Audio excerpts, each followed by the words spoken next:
The world is growing darker.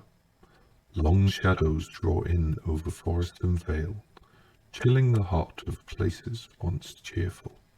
And in those shadows, forgotten things lurk, biding their time and gnawing at the edges of the free lands. And yet, there is still hope. 4 unsuspecting heroes find themselves thrust by fate headlong into the path of the encroaching darkness.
Hello, good evening, and welcome to Garblag Games with a Saturday night one-shot of The One Ring.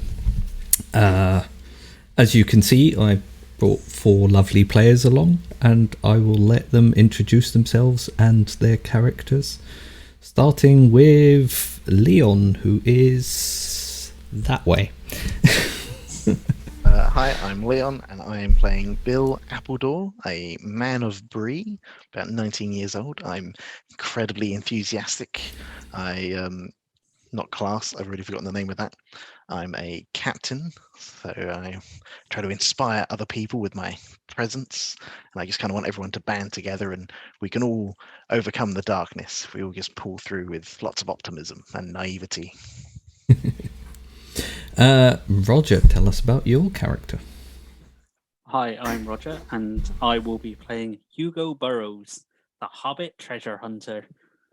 Traditionally, I'm a potato salesman by day. Would you like some potatoes? I can sell you 2 good ones. But I'm very loyal to my friends, and they've said we need to go do something. So there you go. Okay. And next up is Aaron. Hey everybody, I'm Aaron and I'm playing Vargar, dwarf of Durin's folk. He is a warden and a warrior fighting against the ever-growing shadow. And lastly, but definitely not leastly, Dan. Good evening all, I'm Dan and I'm playing Astanon, who is a ranger of the north, a folk of the Dunedain, a warden, shielding the man from darkness. And yeah, I'm also a warden, and I'm, compared to Leon's character, the opposite end of the scale. I'm a grumpy old man of the Rangers, so should be really fun when he's trying to be really enthusiastic and I'm just going, we should see how it works. Yeah, so that seems like a fine company to adventure into the wilderness. Before we get started, don't forget to like and subscribe and follow and do all of those various things, click bells, do stuff like that on YouTube and Twitch. And let us know how you're enjoying Garblag Games, if you want to see more One Ring.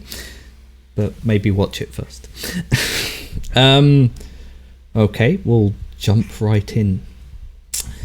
So, you all find yourself together, most likely because you're travelling the road to Bree, and times have been getting darker and more dangerous of late. So the road between the various villages and cities of Eriador is generally more perilous than it used to be. So it wasn't maybe a bad idea to travel it together, which is probably how you all came to be traveling along this crossroad.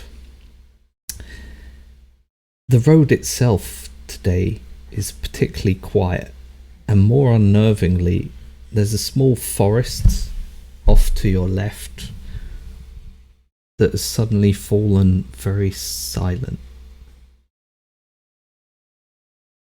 The winds around you are fierce, and there's a strong chill blowing in, which is unusual for this time of year.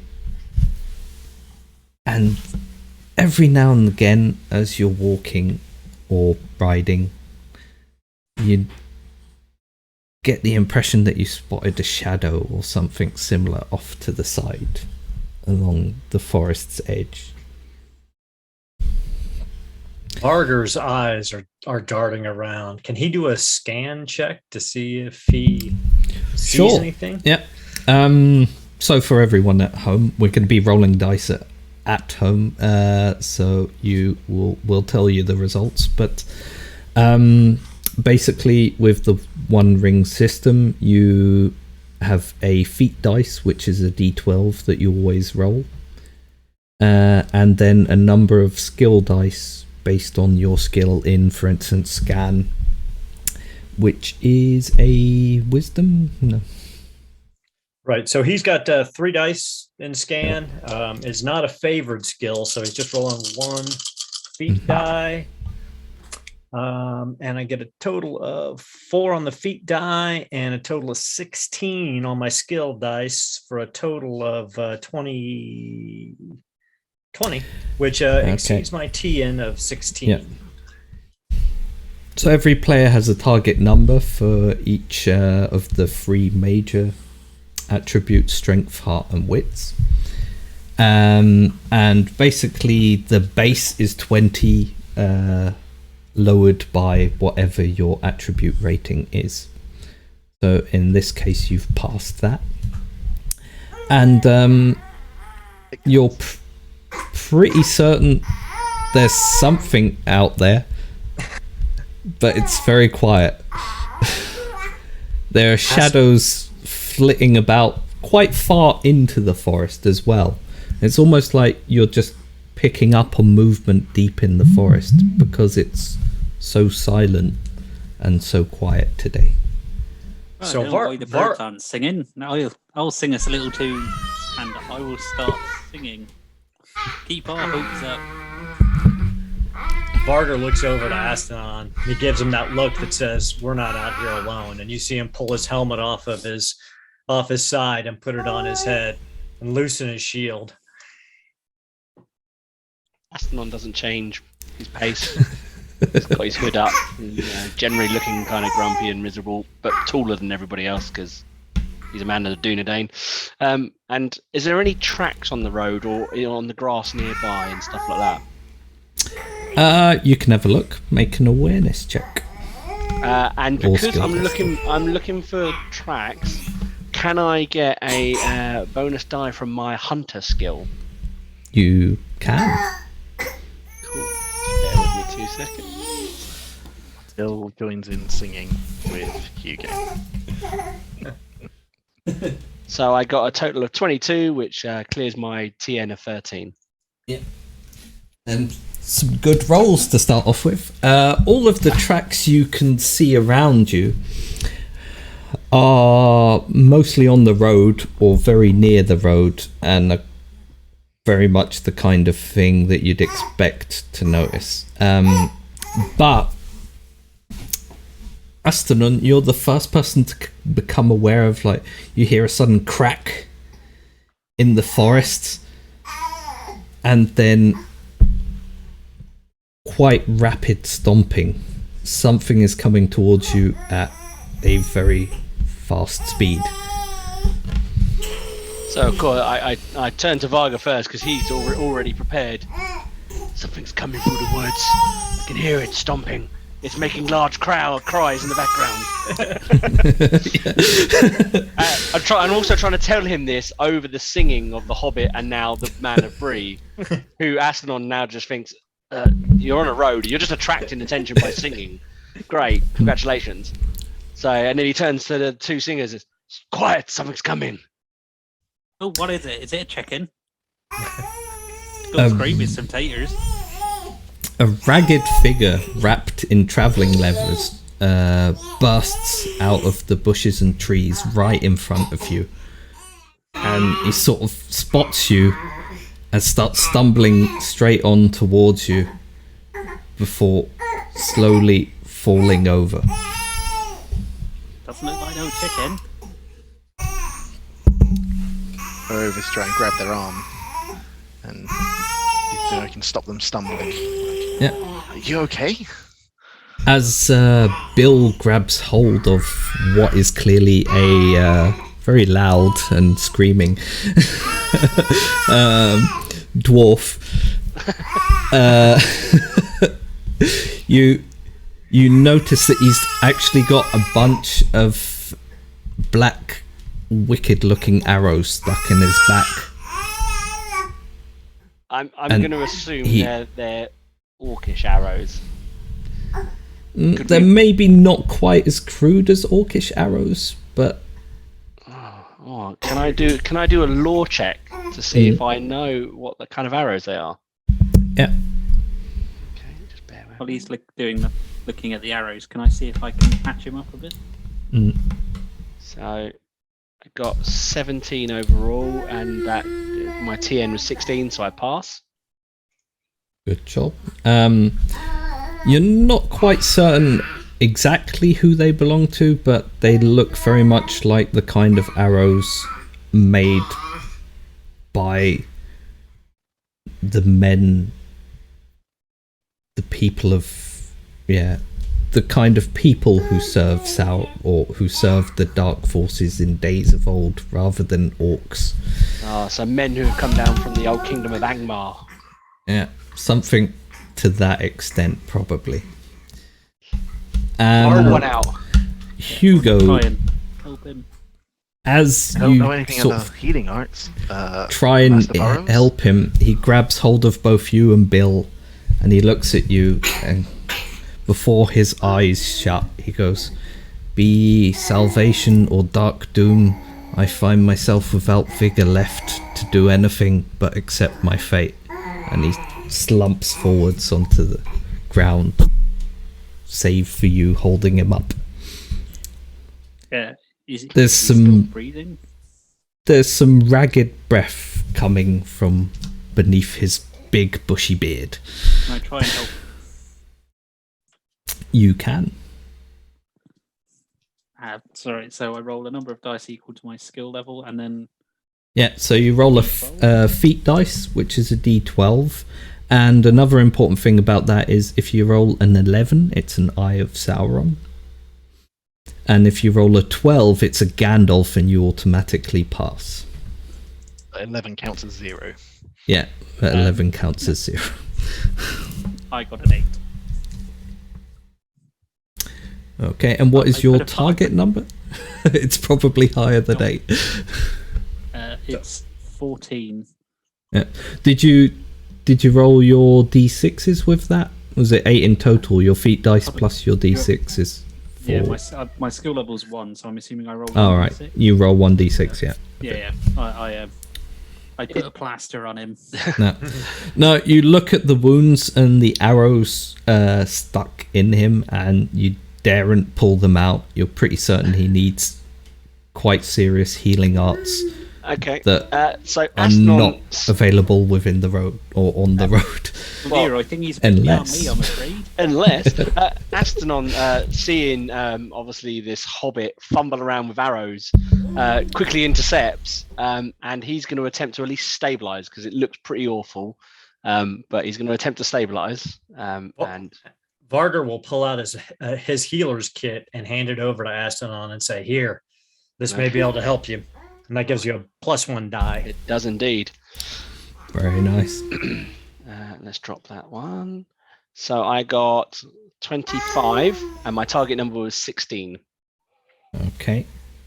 By the way, if another thing, on the d6s, if you roll any 6s, that counts They're as an icons. extra success.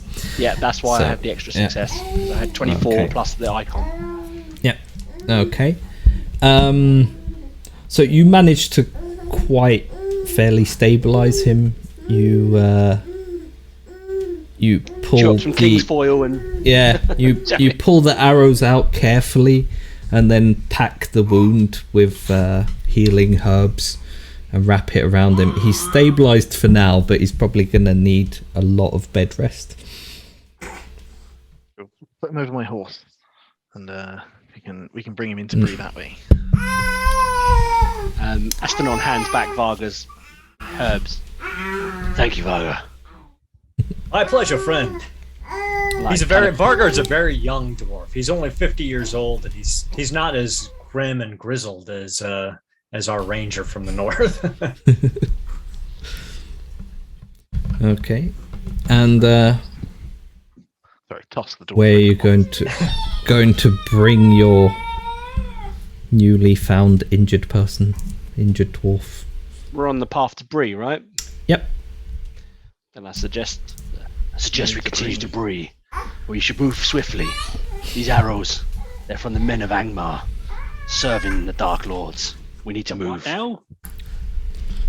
I have no time to explain to you, Hobbit. Move. Name's Get Hugo. moving, Master Burrows. Come on, Hugo.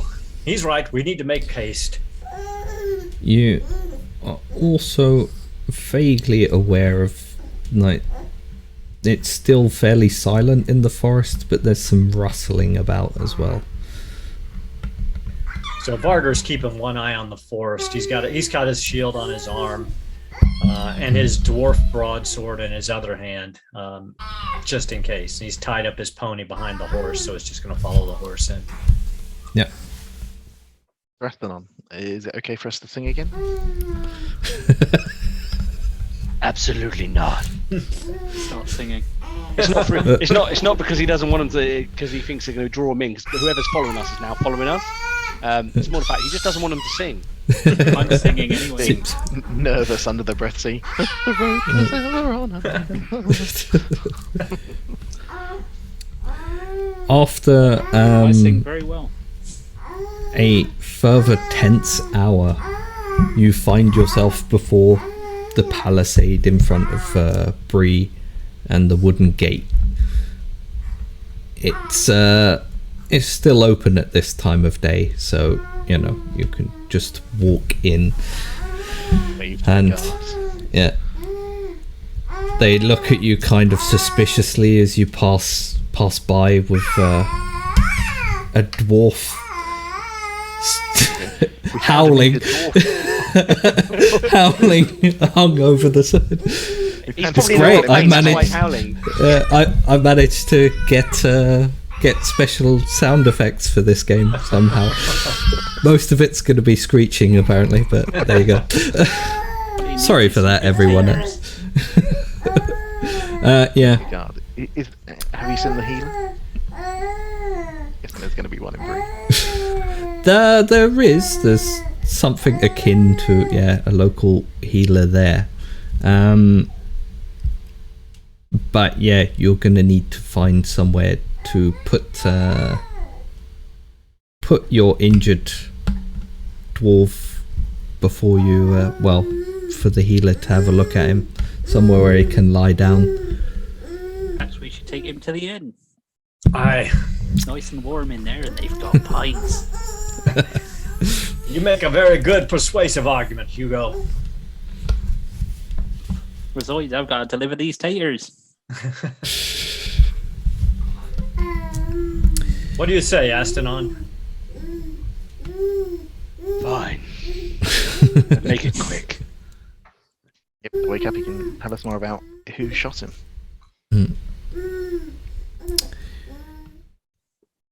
As you enter the sign of a rather happy-looking pony swings back and forth in the wind. And you go inside to the misty bar area, which is misty. It's more like smoke of 1,000 pipes, and you can hear rumbling, people talking and laughing. There's pints being slammed about all over the place and people singing. And the barkeeper just sort of looks up with one raised eyebrow as you who's carrying the injured dwarf? Can't quite bring the pony inside. I'll be carrying along with someone else, I imagine. The Astrodon or Varga. No, Astrodon's already slunk off to the darkest corner in the room, and he's like the tires. You could just make see my his face. delivery. Varga will help. He's got one of the dwarf's shoulders, under his shoulder. So the barkeeper sort of looks at you and goes, "Hugo, I'm used to you bringing taters, but what's this here?" Oh, we found this poor bugger out on the road. Someone had shot him. Right. You have a bed to lay him down on? Best And we can lay fetch him the- down in one of the rooms then. Well, here's your delivery. And I'll dump the sack on the bar. hands you a key and whatever you're owed for your sack of potatoes. Lovely jubbly, right? Oh, where's this room we're taking him? Yeah, it's just upstairs, one of the back rooms. Right. Up there, around the corner, on the right. You can't miss it. I'll have a pint. thanks, Hugo. So you're not going with them, you're just gonna sit and drink a pint. Oh no! Once I've got my pint, I'll go up. Oh, right. Bill, once we get this poor dwarf settled, do you think? I mean, this is your town. Do you think we can go grab the healer for us? Yes, I will run off and grab them. They should be around near their quarters. Let's get up these stairs and try and lay him down rather gently. Okay. Yeah, you put him down in a room with a single bed on it, sort of in the middle. And the healer's already been called by the guards, so you meet him at the door. As you rush out to find him, he sort of stumbles into you. What's this about someone injured? I've decided all the people in Bree also sound like hobbits. Okay. I'll stick to Gordon. That's fair. We found a dwarf on the road, covered in arrows in his back. We've got him upstairs now. Luckily, Master Astrodon was with us, and he applied some healing balm. All right, best take Come me this to way. him then. Astanon, what are you doing at the moment? Because you've slinked off into a corner. Sitting brooding in a corner. Every now and again, the pipe glows and he lights up his face. A familiar scene for a man with a Dunedain sitting in the corner. 100 years too early, but you know. Trend setting. Yeah, there you go. It seems clear that they were just copying you. That is just part of the Dunedain training school. Everyone learns how to sit in the dark corner and go glow to your the face with prancing fire. pony, sit in the corner and look Menacing. mysterious. Brooding. There's a 10-year-old ranger looking at you going, "Oh, he looks so cool. I'm going to be just like him when I grow I up." want to be. And everyone else going, "What bellend?" He does know here. we can see him, right? It's a perfectly nice day, but his cape and hood is still up. So yeah, the healer comes up with you and has a look at him and goes, "Well, I ought to say you've saved his life. Them there herbs will heal him up in time, but I can kind of make him a bit more comfortable." Like taking the arrows out. I think We Aston all did that. already did that, and then packed the wounds with the healing herbs in true Lord of the Rings fashion. Top tip for those at home: unless you really, really know what you're doing, don't pack wounds with any form of herbs. That's, All bad. yeah, and he sort of has a look over him and spends some time trying to bandage up the wounds and set his injuries, and then says, "You best let him sleep for a bit, but I think he might wake up at some point." Sorry. So Varger would sit next to his bed then and just rumble a very low, gravelly dwarf song. He's not quite the singer that Hugo or Bill is, but at least he knows some old dwarf tunes that might make the patient more comfortable as he sleeps. Roll a song test. I was afraid you were going to ask Well, that. go on. All right, my target number is The 13. wounds His wounds suddenly get worse. Yeah. I'm a terrible singer. I'm a terrible singer, so I failed. I did not get a Sauron or anything like that, but I failed. After a while with your singing, you see him sort of start to slowly thrash about in his sleep. I think you As want if to sing he's- something a bit more cheerful, Master Dwarf. Maybe Hugo, maybe you should do that. I was hoping to sing him a song of the people, but my voice is crap. I'll need to make a bit more headway into this pipe first. Don't want to go spilling it now, do I? You make a good point, Master Hobbit.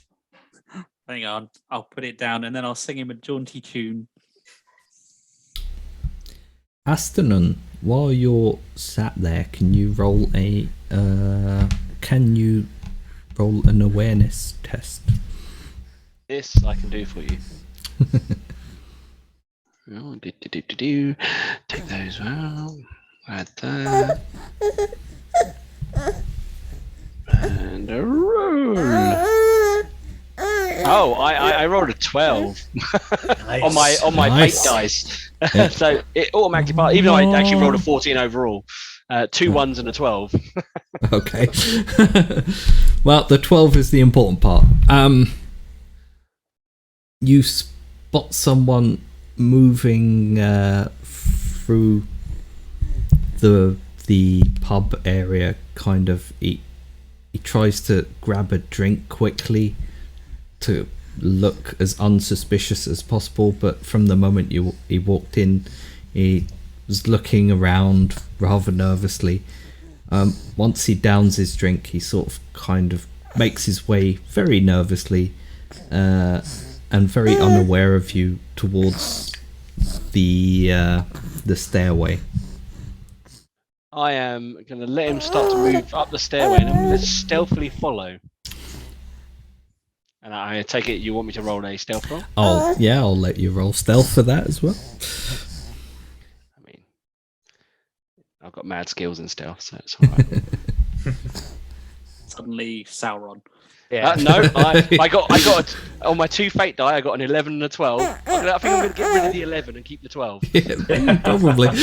So I got 25 in total, but I did get 12. Yeah. But I was right, you did get a Sauron on I it. did. I did get a Sauron. I did. Fell backwards down the stairs as you're trying to sneak up. And I also got an icon, so actually it's 26. Very nice. So how do you catch up to him then? And I'm gonna do you want to use the icon for anything? I think I'm going to use the icon for a level of sort of surprise. So what I'm going to try and do is follow him up the stairs, but very, very obviously, quietly. So I'm assuming he's looking for the others and the room with the arrowed dwarf. And as he opens that door, my sword is going to be at his back. Yeah. So you come back. You're going to use the extra success for go quietly.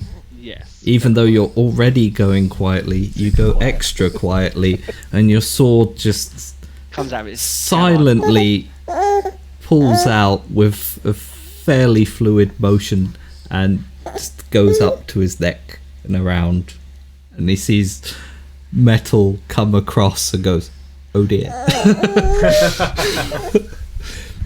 Seems to me like you'll be fixing to make some trouble. I don't mean nothing. What are you doing, skulking? Them's was on the road asked me to take a look. There's a dwarf or some such that's been injured, and they threatened my pigs. They did. Who did? I don't know.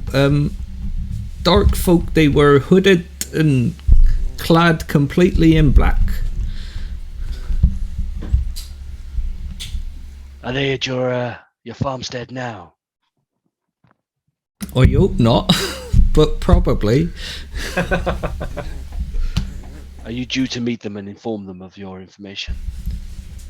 Yeah, that was what they asked. Yeah. Then, my friend, you may be useful to us.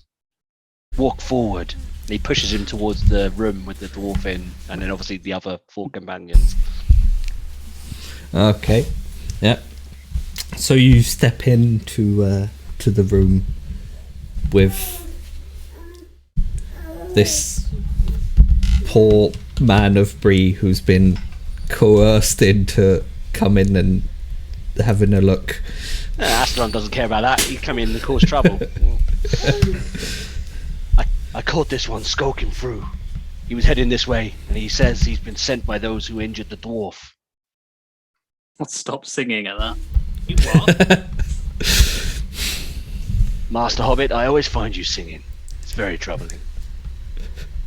Nothing wrong with a bit of a sing-song. I'll pick up my pint again. By the way, Hugo can roll for song, and we'll see how it affected the dwarf's healing, or adversely affected. I got 17, and my target number is 16. Okay. I'm quite good at singing, apparently. Well, so- my hobbit is. As you're singing before Astanon comes in, the dwarf on the bed seems to fall into a very deep, comfortable sleep. His breathing slows to a nice rhythm, and you see his beard sort of up and then go back down again as blows air through his nostrils. But as you and Astanon are discussing that and your singing stops, his eyes start to sort of slowly open up. Barger leans over him. You're safe. You're in Bree. You've been healed, my cousin. Ah. I didn't expect to reach safety. What took you on the road alone, and who are those men who are shooting you? He looks around at the 5 of you, one of which has a sword at his throat, and kind of looks vaguely worried that he maybe shouldn't be telling you anything. Have no fear. This one was skulking up to report on you about report to whoever shot you about your condition, but we've stopped him. But we need to know what we're getting ourselves into if we're going to go stop them ourselves. Perhaps this one don't need to know, I'll say, gesturing at the other guy. I try rolling on ore, going like, it's okay, you can trust us. Sure, if you want to. Because I'm an inspirational captain type person. And I'm favoured for ore. Okay. 8, 12, 15. Oh, my target number is 17 because it's strength for ore, right? Yep. No.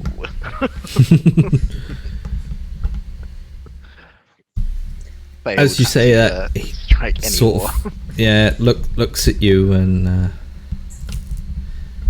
that is maybe good sir, but I don't know you, and though you've saved me, my mission here is of some import, and I daren't disclose it to those who might misuse it.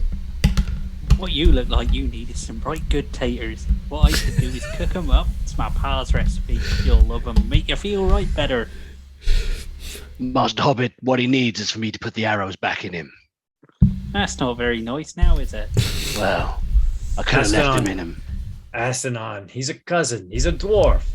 Why don't take this man out of here, and Bill and Hugo perhaps. I feel like I'm going to have to start handing Astanon some shadow points at some point. There's a fire on in the room. And let me see if I can't talk to my cousin here alone. Perhaps he'll be more comfortable just speaking to another dwarf. Astanon kind of like nudges the guy on the back of the head and takes him I'll to go another rustle room. up some nice taters, I'll say with a cheeky wink. I think this is the Astanon doesn't murder my countrymen. ideal time, perhaps, then, if Varga's gonna stay in there alone with him, to transform this scene into a council. I like. All right. Varga, you're good at social interactions, right? Oh yeah. He's Probably with dwarves. He's built for it. Yeah. So what are your intentions here? What is it you want to get out of the dwarf? I want to get information out of him. So I'm thinking riddle. Try to tease some information first out of him. off, you can introduce yourself and perhaps your companions to him, and that'll set his disposition for the rest of the council. My good master dwarf. I am Vargar, a warden. Originally, my clan came from the Lonely Mountain when it fell to the beast Smaug, and we've resettled outside of Bree to watch and ward against the growing shadow in this area.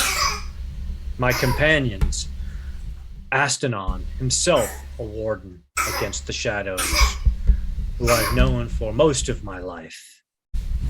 You've met Bill Appledore. He is a man of breed and a stout companion. And Hugo Burrows, the hobbit from the Shire, potato farmer, and master of the skillet. We consider you well met, and we were happy to rescue you upon the road. You can choose what you're gonna roll. Is it or is it curtsy or is it riddle? But feels like a curtsy kind of introduction in the way you did it. Yep. Okay, so courtesy. I'll give you an extra d6 because he's already having heard that you are also of Durin's folk. He's a little bit less wary of you than he was before. Can I just pick up a rule here? Yes.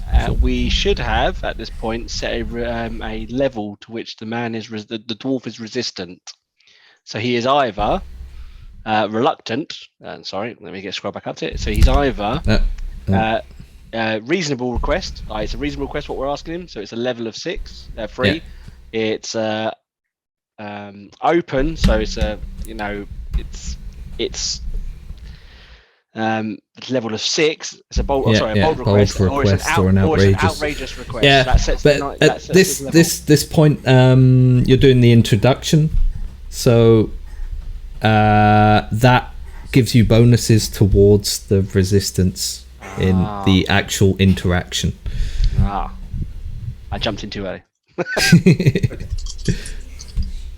All right, so with the extra dice, I've got a total of 2d6s and my feat die.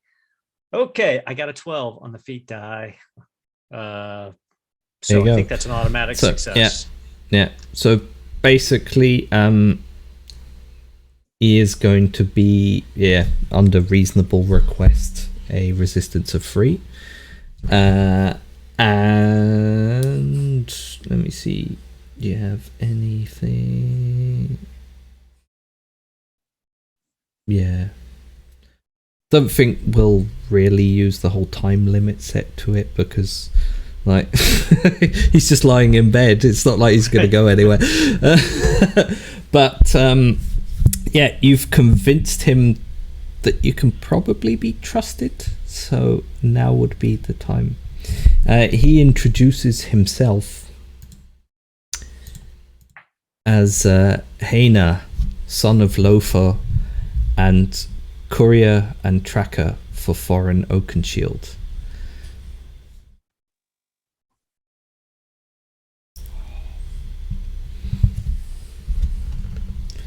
Well, good sir, it is an honor to meet you, an honor to meet someone who serves our king. I was not born when Durin's folk had to flee the Lonely Mountain, and I am stunned and in awe of the fact that you have met Thorn Oakenshield. I would ask only that we're allowed to help you complete your mission and stop these men who attacked you on the road. Yep. Is there anything you can tell us? Any kernel of information that you can give us to help you help Thorn Oakenshield? So at this point, yeah, you can roll for the interaction, and he's friendly towards you now, so you gain an extra dice. Okay. So really, you're just trying to get information, as much information as possible out of him. Okay, so I'll go with Riddle. Yep. Dice of that. 16 target number. It's 9, 10, 11, 17. 17. I made it by 1. Yep. Okay. Yeah. He beckons you towards him. He says, though a problem, the men who attacked me were not my actual goal. Foreign Oakenshield has given me a message to carry to Una, a dwarven explorer whose family come from one of the great houses within the Lonely Mountains. Foreign is seeking his assistance, and with regards to a venture he is planning to undertake shortly. But Una is difficult to find, hence why I was sent out to track him down, as he has a habit of going in search of old places. Unfortunately, it appears that these dark folk are also on his track. I managed to get some information on him, saying that he's probably heading or has been heading towards the North Downs. But after that, I was accosted and had to flee with my life. It looks like I won't be able to travel any further for some time. But if you could bring this message to Una for the king, I'd be greatly obliged. And I imagine so would he. Well, I cannot speak for my companions, but you have my blade and shield. Without a doubt, I will take this message and find this Unar and serve the king. But I would ask you, what would you have us do about these dark and evil men who are even now trying to track you here to the Prancing Pony? I'd say if you find them, I'd hope you could fend them off. But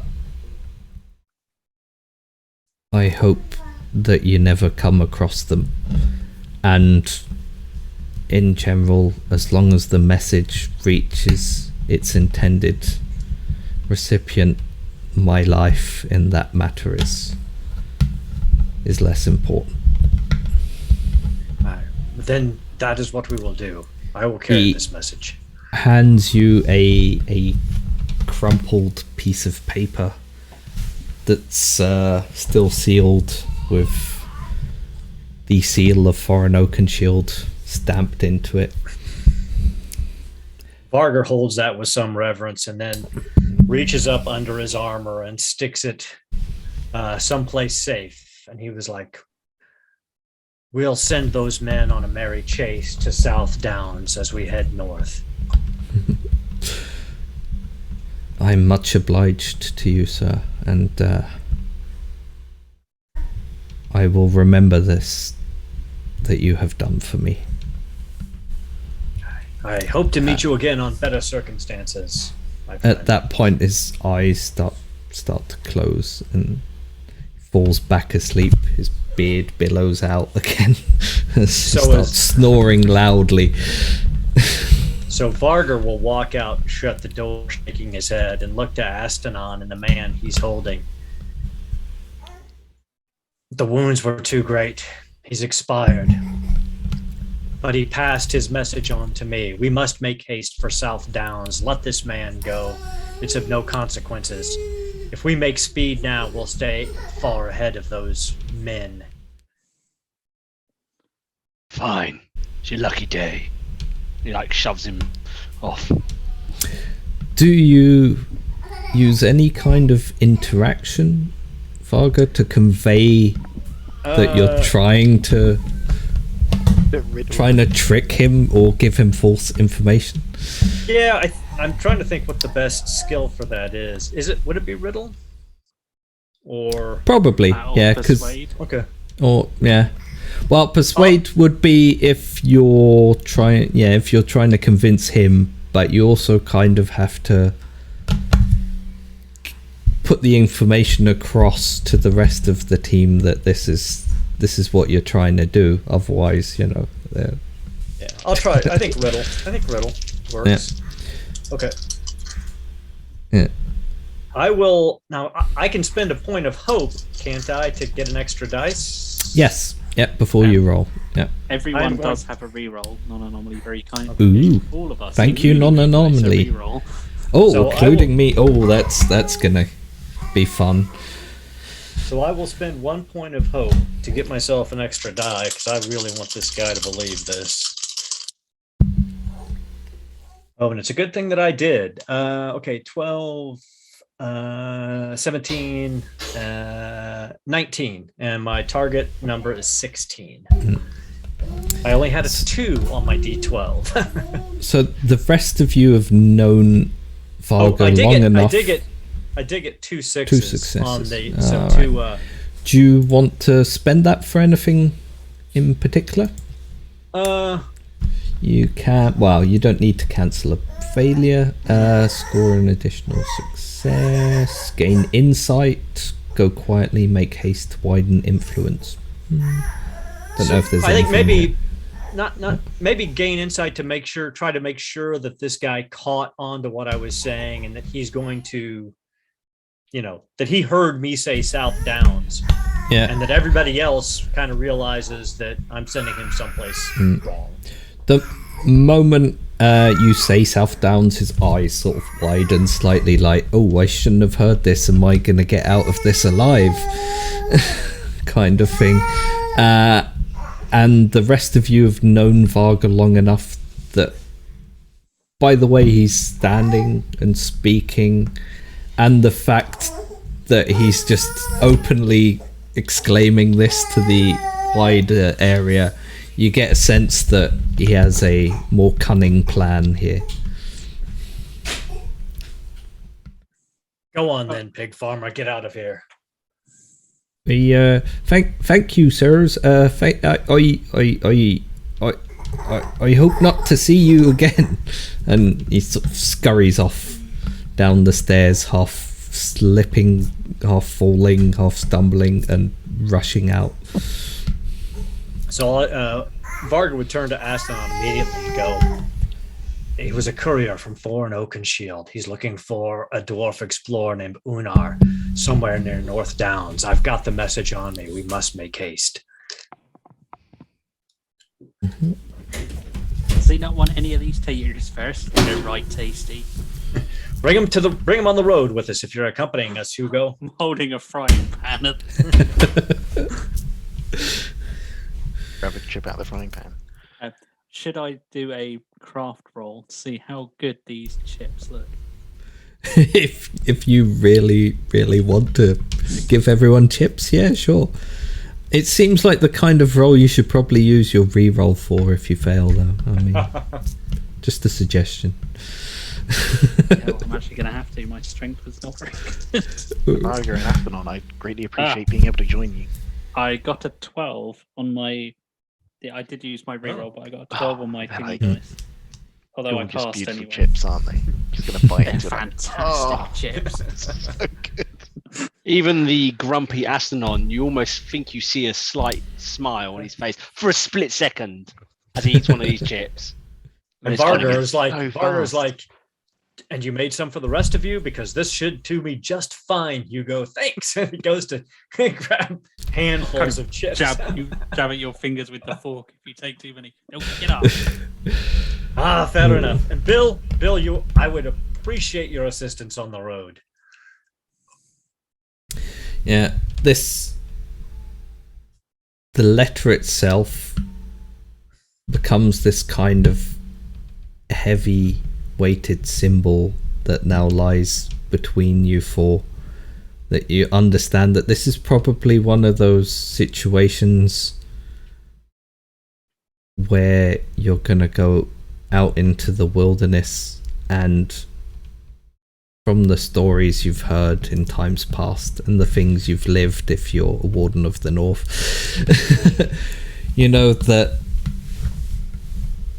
you may come back somewhat changed, and this is probably one of those meaningful moments within your lives. The fellowship of the letter. Yeah, the fellowship of the random letter. Hugo remembered his handkerchief. You Of course, also- I got my hanky. Don't leave home without it. You've also picked up Haina, son of Lothar, as your patron if you want. Yeah. Very Hanar. Yeah. Hey now. Don't Sorry. get shot full of arrows. Yeah, his favoured callings are Messenger and Warden. You get +1 fellowship point, which we think already did. And additional advantage is you may spend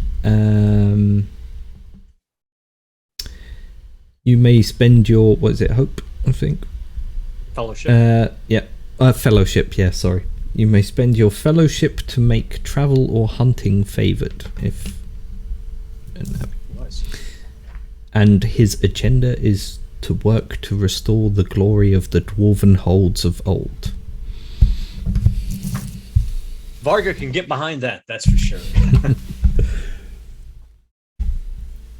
Which is probably useful for all of you, as that will give you bulwarks against the shadow.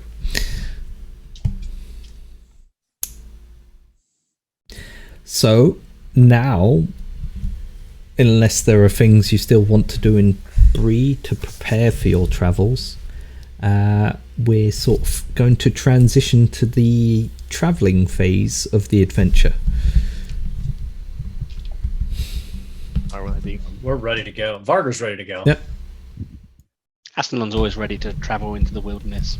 But I'm wearing my travelling trousers already. It's just a pair of shorts. Like, no, those aren't good travelling trousers. It's cold outside. Yeah. So, leaving from Bree, you're going to be heading northwards or northeasterly towards the tip of the North Downs. That's the information you've been given. Yeah. So, we were talking about this a little bit before we started playing. Vargar's he's got three points in travel, and it's a favored skill for him. So he could act as the guide unless somebody is better at it than he is. Astanon is not. Favoured for travel. I'm not built for much travelling. So yeah, basically with travel, for the people at home, you assign a duty to each of the members of the companion. One of them will be the guide, who's going to plot the route and try to avoid as many events that might be perilous as possible. And then there's a scout, a hunter, and a Lookout. lookout. Yeah, that's it. It's always great when you you have go in a someone fight with over a who's the lookout. mighty rules memory. It's okay. Well, I mean, obviously, I think, like we said, we did sort of discuss this just so we can not spend 10 hours discussing it. So Varga is definitely the guide because he's got free in travel and it's a favoured talent, and that's definitely better for him. I can do hunt or awareness. So hunter or Scan. guide person, not that person, guide. Yeah, the person who Lookout. looks out for things. Lookout. That's it. I even said it 5 seconds ago, so I know what it is. My brain just went completely dead as I was trying to then tell everybody else what. So unless anyone else has got awareness favoured too. I've got scan preferred too. So scan, it's awareness that does the Lookout. Oh no, I've got awareness too, but not favoured. Does anyone got any hunter? I've 101. marked on the map in Foundry, by the way, roughly the area where you've been told to travel to. So, What was the other option? So scout, lookout hunter, or or lookout. Got hunter. I also have hunting one. What's scout? What do you use for that? Is that Please be in Harton. Or courtesy. is scout Unfortunately, no. Scout, you're in charge of setting up the camp and opening new trails. It's and it uses. It uses. Yeah, I was just It gonna. uses explore. Explore. Yeah. I'm Yep. quite good at explore. I've got explore 2 and favoured. Oh, good. Then you can definitely be a scout. Don't worry, I can rustle up some grub. So that leaves That's the me hunter's as job. the hunter. What's your awareness, Leon? 1. Oh, okay. The same as my hunting ability. Either of them favoured. I think his enthusiasm and his awareness are directly correlated. Like the fact that he doesn't see anything is why he's so enthusiastic. Whereas Astanon is the opposite. Yeah, grumpy, but sees everything. I mean, Astanon. I can use give you some pointers in hunting, and you've got a bow, so you know you can be a hunter. Yeah, I'm gonna hunt Hugo's chips while he's not looking. So there we go. Got to cook them first. So we got our guide is Varga. I am the lookout. Leon is the hunter, and Roger is our scout. Okay Don't then. worry, you can trust a hobbit. Yeah. So Vargar will pull out his detailed set of maps so he can Yeah. plot it out. It gives him an extra die. Oh. So I'm rolling. Feel free to plot out your route on the map first so that I have a rough idea of what horribly perilous hexes you're going to be moving through. I think that's fantastic. Okay, let me how do I Nice do easy that? road all the way up there. I can't actually engage with the ruler, so There should be a little drawing tool mouse.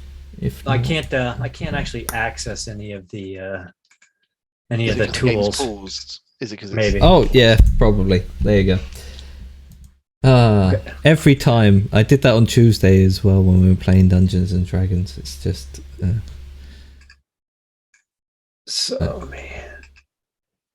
I still can't. Okay, so I'm going to go north.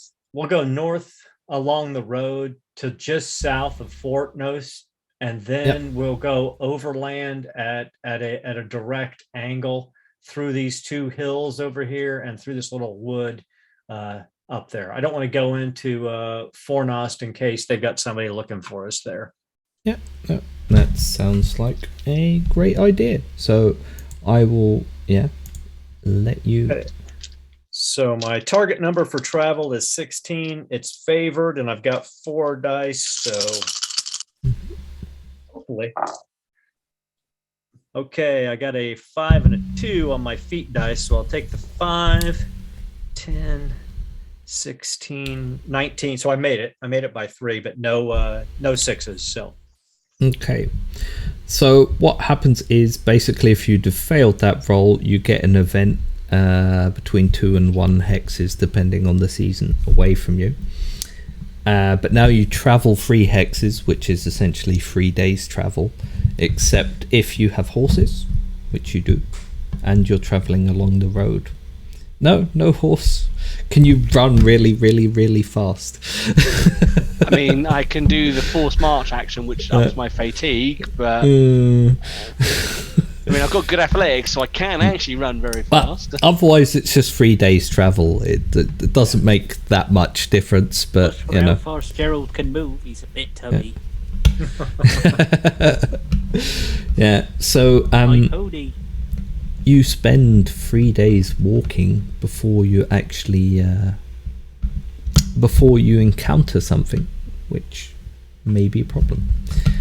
So the event section, I will roll to see who it is who ends up doing something. It is the hunter. Brilliant. And I'll roll a d12. I finally get to roll something. Yay. Ooh. My bow, Lord, I'm I hunting. believe in you, Bill. You've got this one. Well, you're traveling down the road, and it sort of bends around this rocky outcropping that they've probably decided is too difficult to build a road across. But whilst you're out off to the side of the road trying to track something down to eat for dinner, you come across a little trail that some kind of, maybe a goat herder, maybe some other farmer from the area has travelled quite frequently rather than following the road around, and it seems to lead straight across almost, and you reckon if you follow it down you could probably shave a bit of time off of your off of your walk. So you found a shortcut.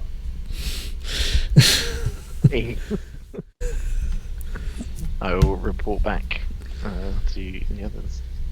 Now, when it says fatigue points gained, is that just for Bill or is that everybody? I can't. You gain 1 fatigue point, and I believe in this case that will be for the hunter. Okay. Because usually, what happens is, for instance, you have other ones that say. Doesn't he have to roll his skill test before he actually gets the shortcut? Because isn't that the consequence of if he succeeds? Yeah.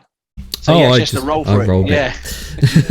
No, you roll Sorry. the d12. Yeah. You roll the d12 to Oh, see right. what the event Yeah. is, and then whoever it is has to then roll the skill check. True. And if they You're pass right. it, Yeah. then they get the whatever you said it was, the shortcut. Yes.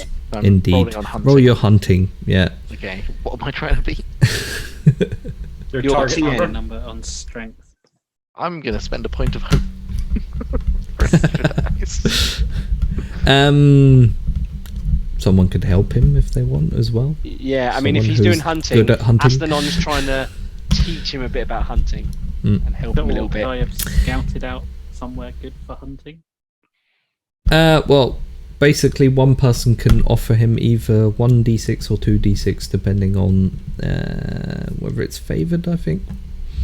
Then I shall offer him 2d6 because I'm favoured hunting, and I'm be There like, you go. so I'm showing him how to track and read the signs of like the roads and stuff, so he can spot potential, obviously, prey. But it also works if you happen to see a shortcut. For the if you're- people at home, I managed to read this like 1.5 times. Question: So if you're not the all person, rules might be perfect, but if you're the person aiding, do you have to spend a point of hope to aid somebody, or is it just automatic? No, you have to spend a point of hope. hope, So, yeah. yeah. So I'm spending a point of hope so that he can have 2 more d6 when he makes his roll.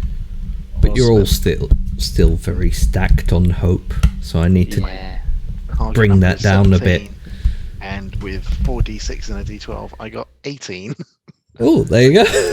Just enough to find the previously mentioned shortcut. Seems to be some sort of shortcut. Mm. It's be a goat herd track. Yeah. Go back and tell Master Astalon. I haven't got any food, but I have found us a shortcut. Well done. So essentially, instead of being 3 hexes out in 3 days, you're now 4 hexes out. And you can roll again. Okay, so he gets his maps out again. He starts looking at the area, especially after taking the shortcut. Varga's like, I think if we start angling this way now, follow this trail on the map here, we should get there without too much problem. All right, I got an 11 on my Sauron die, but since it's favored, I'll take the 10 instead. That's probably a good idea. And I got 1 6, so I've got a total of 16, 21 in total, and 1 6. So I'll can I use my extra success to make haste so we shorten the amount of time it takes us to travel? Yes. Wait, let me just. Yeah, I think you. Yeah. I'm gonna say yes. It says to complete an attempted task, but you know. Okay. But sure. So I'll do the same as the shortcut for that. Then basically, it wins you a day once again.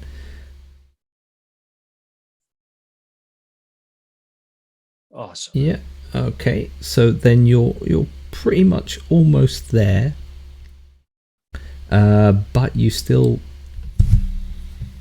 encounter something. In this case, it is our scout. I believe in you, Hugo. Okay. Alright, if anything jumps me, I've got my pan. And I'll let you roll for that. I think you all take the 1 point of fatigue for the shortcut. But you know, it's not that bad. Okay, so I'm rolling on Explore. Mm-hmm. The event is mishap, by the way. So good luck. I got 22. I got a 10 on the D12, but I got 2 6s on the other 2. So I don't know what I can improve. So I'm not entirely sure what's that's happened. 2 successes. So what you can do with an success is you could spend it to cancel a failure if it involves multiple players, but it doesn't. So you Not could sure what's score happening for me to roll, I 1 guess. additional success if multiple successes need to be achieved. Well, yeah. Gain insight. You could gain more information about the area you're traveling in. You could go quietly, so you could find a way to, in the I case would of this mishap, basically you stumble into it very quietly, Fall but down in the this hole case you've very succeeded, quietly. so it doesn't matter. Yeah, you sort of stealthily make haste or I'll do it widen quietly influence. and with insight. Whatever. Okay. Yeah. So as you're traveling the hills, a sudden whip of icy cold wind, this wind that's almost been following you since you started traveling, picks up the tent just as you're setting up camp for the night, and you just manage to grab hold of it, and being only small of frame as a hobbit, you sort of start skittering along for a bit before you manage to get it down completely. But for the briefest moment whilst you're lurching about trying to grab a hold of the tent, you see the reflection of what you presume is like two spots in the darkness as night falls. Two spots in the darkness. Yeah, like shimmering, Oh, like Two Cyclopses standing next to each other looking at us. yeah, two one-eyed trolls. Just Crap. Yeah. TPK.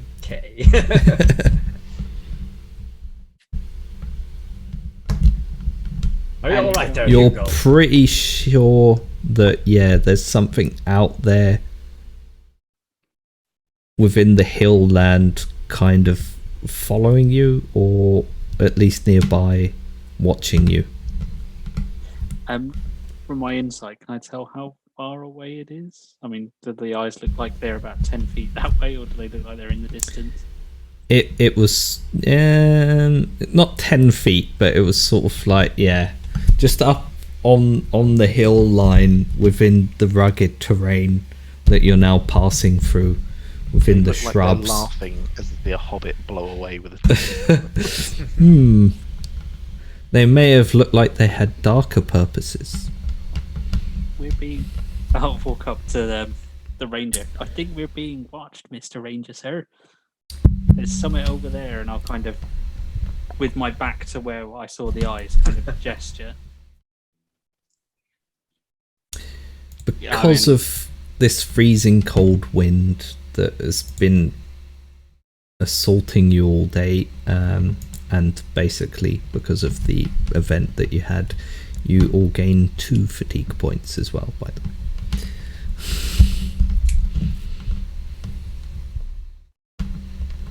But you don't get any additional fatigue, so, and you don't lose a day, so well done. Onward. Can I cook us up some right good chips to get our spirit back up? I'll let you. Thank you, Master Hobbit. Right, so one thing I forgot last time, actually one of my signature items, which is my cooking set and seasonings, gives me a bonus die to this. Endless sack of potatoes. Right, so I got a 12 on the D12, and I got a 6 on one of the die. Those are some good chips. So can I gain some fine insight while serving up these chips? Triple cook chips with just a skillet and a fire. Master Burrows, your chips yeah. are spectacular. You're cooking these chips, and you spot sort of the similar thing again. You're pretty sure beyond the fire that you've made, that everyone is gathered around and watching you cook. You're pretty sure you saw more shadows roaming about beyond it. We're definitely being watched over there. I'll kind of again gesture in the direction. Arger looks over to Astanon. What's the play here, Astanon? Does Aston actually see what the Hobbit's pointing out? Like, If you roll an awareness test, I'll let you know. I can definitely do that. I'll give it a go too. He scans Can the I eat area. my chips? Mhm. I I'll get a give you all one extra. Well, anyone who's expended one gets one hope back for eating these fantastic chips. Oh, wonderful. That's awesome. I got a... go ahead. I got a Gandalf +7, so 19 in total, which is my target. ATN Yeah. is 13. I got a 14, and my target number is 13, but I got a 6. hmm So you could spend that 6 for something, but both of you quite clearly spot at least 3, maybe 4 shadows stalking about a bit further out within the brush and the hillside. Can I use that 6 to identify what it is that's stalking us? I don't know. height What wise, I see. yeah. Purely on height, as one of them sort of lurches up and then runs to another position, you think, as you see a shadow flit across, you'd say they're probably the size of men rather than orcs or hobbits or dwarves. Maybe elves, but elves are unlikely this far out. Looks to be men to me, Astanon. What do you make? They haven't engaged us. They've been following us for some time. Let them follow. Perhaps they just want some chips. They were With a good fine tater. chips, Master Hobbit. You can boil them, mash them, stick them in a stew. They're fantastic. They think maybe the smells brought them out. Could We be, want Bill. some Could be. chips. Could be the salt I'm using. It's the finest you can get in the South Farthing. They're certainly not rangers. You wouldn't see them if they were there. Who said that? He's actually got his hood up, so you actually can't see him. He's just blended into the green around him. It works. Right then. Well, if they're not going to engage us, perhaps we should just carry on. I'm sure that eventually we'll get to the bottom of it. If you want some, just come on over. I'll shout out into the darkness. Farger shakes his head. In a very courteous way. At that point, you notice the shadows sort of fall away backwards, as if they realise they've been spotted. You scared him off, Master Hugo. They're lost. The chips were great. They just don't know what they're missing. That they don't. But at that, Varger loosens his sword, just in case they decide to come back. As it is, the night rolls by uneventfully, if somewhat chilly. And the next morning, you're ready to set on to the final leg of your journey. So again, I consult my maps. Plot out a course. Oh, this might not be good. 5, Remember, you've got a 9, reroll. 11. Yeah, I'm going to use my reroll because that was going to be a fail by 2. Terrible. It's on 4 dice and favored, and I couldn't make it 13. So thank you for the reroll. Much better. 10, 16, 18, 22, and 1 6. Yep. Do you want to use the 6 for anything? For maybe gaining some insight. So I guess he's trying to keep an eye out as he's to try to make sure that there's no place along our approved path that's a likely ambush spot. So I'm trying to avoid any kind of potential ambush spot. Before you reach the area, and now you're pretty certain of where you're going, because after a couple of days travel, this large sort of crumbled structure of a tower ahead of you seems to be looming up out of the landscape. It's just set along the North Downs, but overlooking the plains area of what's it called again? North Downs. Ruduar.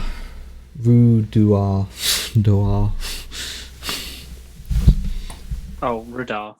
Ruduar, yeah. And it's sort of set against the hillside there, but looks out along Ruduar, maybe a bit across towards Angar. It was probably at some point either a watchtower or a keep of old that is now a single ruined but rather large structure in the distance. But as you're travelling these hill lands, between the edges of a forest area and where the hill lands sort of get a little bit more rough, there's an area where the easiest path to cross through would put you under an area of hill above with a sort of outcropping that overlooks it, that could probably be used for an ambush if someone intended something that nefarious. So Varga, recognizing that, would definitely box around. It's worth taking the extra time to avoid that spot. Do you want to go around it, or do you want to set up an ambush of your own? What do you think, Astanon? Make a stand here to see who's following us, or? It's not a bad place. You be on the high outcrops, and then the enemy can come in below us. They may not be enemies, but if they've been following us since Bree, they most likely are. All right, let's set an ambush then. Okay. In that case, you can roll on your stealth. All of us? Astanon? All players participating in the ambush must succeed their stealth roll for it to be a surprise attack. All right. But you don't all have to participate. Some of you could sort of hang back initially, but then you'll also not be able to act within the first turn if there's... So Vargar's got no range ability anyway, so he doesn't need to participate in the ambush. He'll stay down in the scree, and in the event that he needs to come in after the ambush, he'll move in on foot. Jump up out of there. Are you not so confident with stealth, Bill? I will spend a point of hope. Can I spend a point of hope to guide him? Because I'm good at sneaking around. Yeah, I've already got one in stealth, so I'll get 2 dice. I'm giving you one, and it's favoured for me, so you get 2 more. Oh, thank you. And by the way, Onomichi just gave everybody a reroll too. So there you go. Well, surprisingly, I actually used my reroll to get it, because I got a 15 when I needed a 16, and it's my favoured and 2, so that was crazy. But I re-rolled and I got a 17, so I have passed my stealth roll. Just for Aaron, for Vargir, like, your stealth doesn't necessarily also... Well, the surprise attack doesn't just involve the opening volley. It also involves the first close combat phase. So, okay, if you want to join in, I mean, it would be.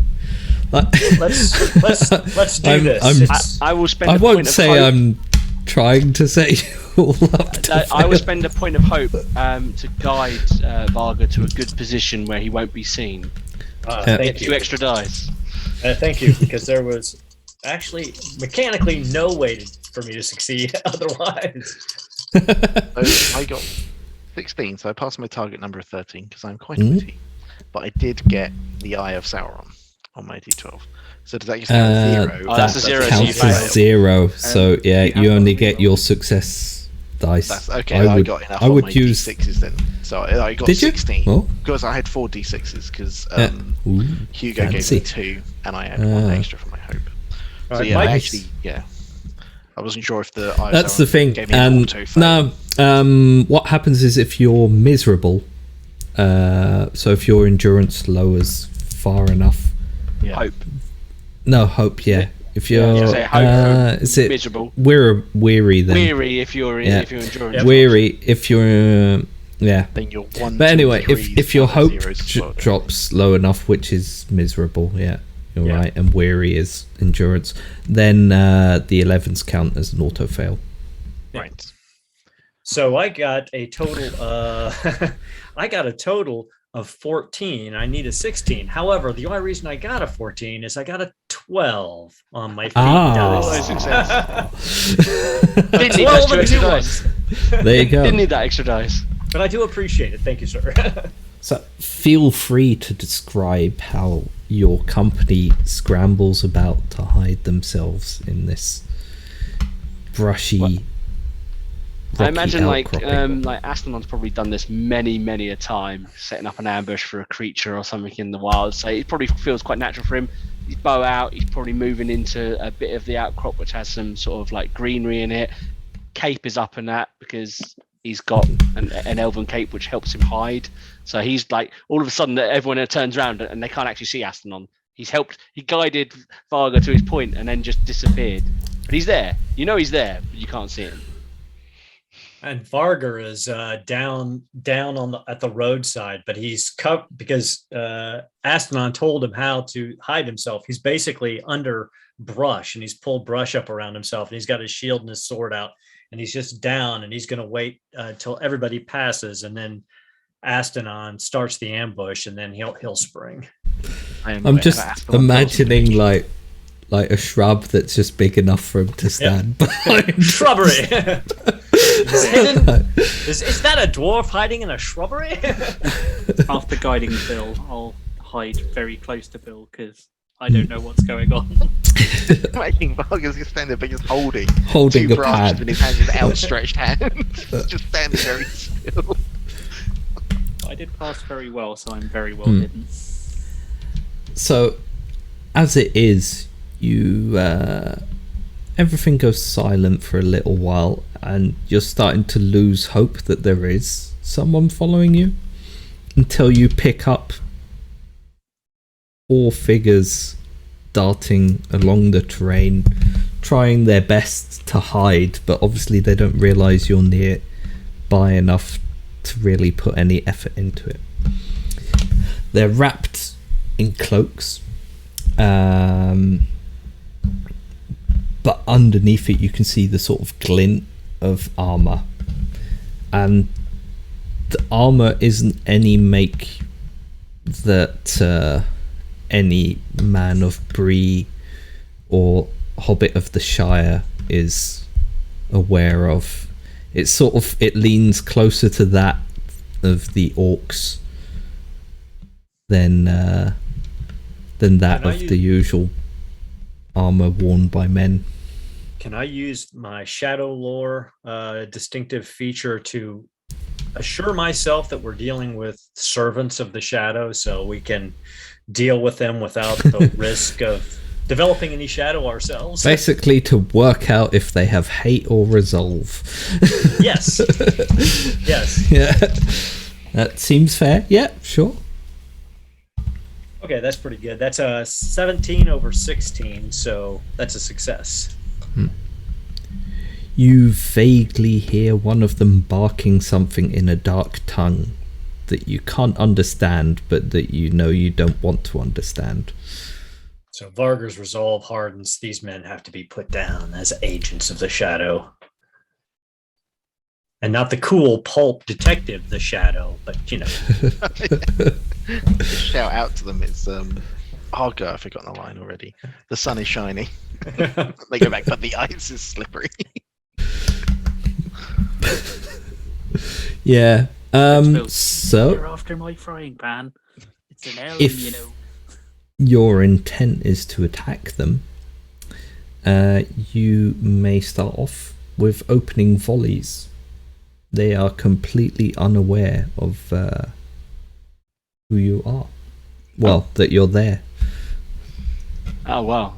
In which case, this is Astanon's jam. So Wait Draw for him. a nod from Astanon. Like, you won't see it. Okay. You can't see him. can't see him. Can't see him. Nod. You'll just hear a as he looses an arrow. So Astanon drawing back on his great bow lines Yeah. up with the one at the front of the pack, and Chow gets a 10. Oh, 10. That's piercing, isn't it? Yes, it is. Piercing, One. yeah. I get a 10, a 6, and a 1, and I'll use the 1, the 6 to do. If I've already pierced, I don't need to do the piercing one, do I? I'll just do an extra success, a bit more. Shoot him. So yes, I shoot the front guy, and it's piercing, and it's damage 4 on a great bow. Ooh. So he's got to roll his armor. Yeah. And I will... It's against my it's against the injury, isn't it? The weapon. Yeah. So Great injury. yeah. yeah. So the injury is 16 for a great bow. So he's got to beat 16 on his armor roll. He's not going to beat 16 on his armor roll. He did not beat 16 on his armor roll. Then he is critically wounded, isn't he? Or wounded. Yeah. Basically, in the case of adversaries, especially things like that, he's pretty much dead. He takes an arrow. That arrow just looses and Yeah. just hits him in the side of the head. Just goes. And you see him lurch over and fall out of sight into the brush as the rest sort of slowly start turning to look around, when anyone else who has ranged attack can do an opening volley and then yep. lurch forwards into close combat. I'll take my shot. Yep. Don't think I'm as good a shot as Astanon. Nope. 4 against the target of a lot more than 4. Yeah. Well, do you have any rerolls left? From Unamichi. Well, there you go. 8. Don't know. It whizzes past one of them, but they're slowly realizing that something's off here. Are there any more opening volleys? Kind of shocked by what's actually happening. I wouldn't have had my bow ready. We're gonna go, oh, bugger me, and throw a rock. Yeah, you can do that. That's that classes as brawling. So what is it? You lose a dice for that. I lose a dice. Basically you roll your best fighting attribute, and then you lose 1 dice from Right, that. I believe. I rolled a 12 on my D12. I hit him with a rock, which is good because my total would only have been 15, which would not have been enough. Fancy guy with a rock. Now I'm gonna have to look up what damage a rock does. Not It's on a lot, there. probably. No, I think it classes as unarmed. Same as unarmed. If it's unarmed, it's damage 1. 1 damage. Yeah. Oh yeah, it even says includes throwing stones. Stones. Yeah. I knew it said included throwing stones. So. But I could have thrown a tater, but that'd be a waste. It hits him on the head, and you see sort of bloody wound appear from behind his hood. Nice shot. Well played. I was aiming for the other one. And then you can pick your stances for close combat as you either rush forwards or fire more shots. So So there's 3 of them left at the moment. Varger will rush forward to strike at the one that Hugo just hit with the rock. And he's in a forward stance. He's going all in, aggressive with his long sword, with his great broad dwarf sword. Is anyone Still- else And Bill forward taking or? open stance. Yeah. So I'll go up Okay. open stance with my axe. Astanon will do rearward stance, so he'll continue to fight with his bow. Yeah. Um, Okay. I'll do that one and actually get my bow out. I'm trying to think. I Where's think Aston on? you have to I didn't think I'd be out have here alone. one-on-one, He's nearby, you just and still then can't see him. one He hasn't person can. Can only one person do rear guard? Well, it's. I think you have to have each one engaged in close combat, and then whoever. Okay, then Aston Wait, Astanon will I'll do. look it up. Because I'm not entirely sure of that, because I know that was one of the rules I looked at and went, bit iffy About the numbering for of me people. to remember. So rearward stance. Certain circumstances may result in the Lawmaster allowing more players to assume rearward stance Rearward than would normally stance. be possible. Yeah, you can do it in this case because they're completely surprised, I will say. Yeah, but you are right. You have to. All the players must. You have to engage each Yeah. opponent before you can have someone stand. Well, Yeah. I think it's not every opponent. The, but the rearward the stance is the first only one. one. Which, Yeah, for Yeah. each player hero in Rearward, there must be 2 other Two adventurers adventurers, fighting. yeah. Adventures. Yeah. combat. So Yeah. yeah. So in this case, you'd need 5. You'd need an extra 2 players Yeah, because you would need 4 to engaged. have 2 players at the back. To be honest, if you want to still Yeah. stick that, I'm happy for Astanon to go running. No, in. It's just- whatever you decide, I will. I will let you do. Astanon will, after loosing the arrow, he would have straight away drawn his sword and started making his way down Go the on hill. then. Down the hill, two-handed with his long sword, and he's going to go into open stance, so no bonuses or negatives. Okay, so Aaron with Varga goes first then, who's in a forward Right. stance and just all out trying to batter the crap out of the person in front of him. All right, I got 3 6s for a total of 18, 19, and an 8 on my feet die, so a total of 27. But I got 3 success dice. You roll an Yeah, extra dice for being in forward stance. Yeah, I did. Yeah. Yeah. So I've got 3 dice normally. I ordered I rolled 4 Yep. for my sword. So okay. You're gonna spend some of those on. oh yeah. So I'm gonna spend Heavy spend blow? 1 to make it a heavy blow, which would make the total damage 11 for the weapon, and I will. Is it a longsword? Longsword, yeah. And you've so got in it's 2 5. hands? Or No, oh no, he's you've got- got he's shield used as well. one-handed. Yeah. Yeah, but so I'll use heavy blow, which adds your strength rating. Mhm. And I'll actually do that twice. So that'll be 17 points of damage. And Yeah. then with my last success, I will fend off, which gives me a +2 to my parry. So he's okay. He's ready. Okay. Yeah. Tell me how Varga So he puts runs him in. down. He runs in. You know, he's about 4'10". He's pretty big for a dwarf, and he sees that guy that got hit in the head with the rock kind of stagger back, and he just kind of presses his shield into his back and pops him up a little bit and just slices the sword up behind him. A little twist in the kidneys, pulls out through the side, and then sets himself down in a pretty solid parry stance, and he's ready for the next guy. It just sort of pierces right under where his breastplate is, in between his greaves, and like orcish style or dark armor just doesn't protect enough to Not against stop dwarven that steel. sword. Yeah, stop that sword edging in between there and slicing through his kidneys. And he crumples down, his sword not even half drawn yet. Okay, then next it's the 2 open stance players. I go first. I'm going to do a rally to try and give extra dice to everyone else. Nice. So I roll on Enhearten, which I already Yeah. have 3 and is favoured, but I'm going to spend a point of hope to give an extra dice.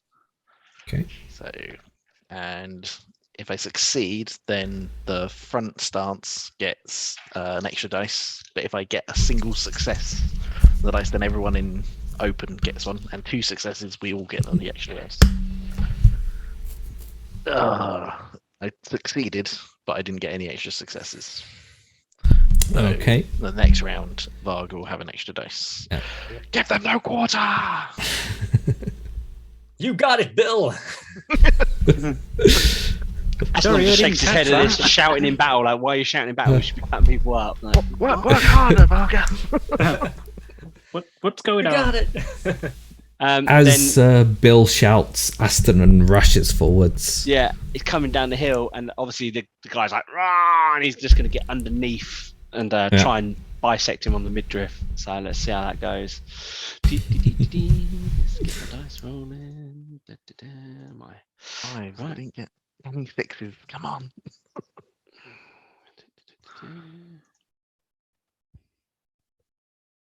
So I got 6 on my fate dice, and then a 6 and a 2 and a 1. Give me a 6, 2. So I've just passed, only just. So yeah, so I got a 6 on my fate dice, 6, 12, 10, 14, 13, 15, sorry. And then I'll use that extra success to also add my strength to it. So make that it a will- heavy blow. Yeah, to make it a heavy blow, so that becomes 12 damage in total. So 12 off his Okay. endurance. Nice. You carve open his midriff. He slumps down, trying to grab hold of his entrails. Which you won't see in Lord of the Rings, but you know. Yeah, never. That's pretty much what happens. The He camera looks follows. dead. The camera follows Aston on as he continues. As he and you just see the- moves you hear the on guy. into the next one. And then finally, Hugo Burrows in Rearward Stance can try and throw another stone or shoot a bow. No, I've got my bow out now. After this, can we take a quick maintenance break? Absolutely. Right. Pretend it's a deer. Pretend it's a deer. Pretend it's a deer. I love Hugo.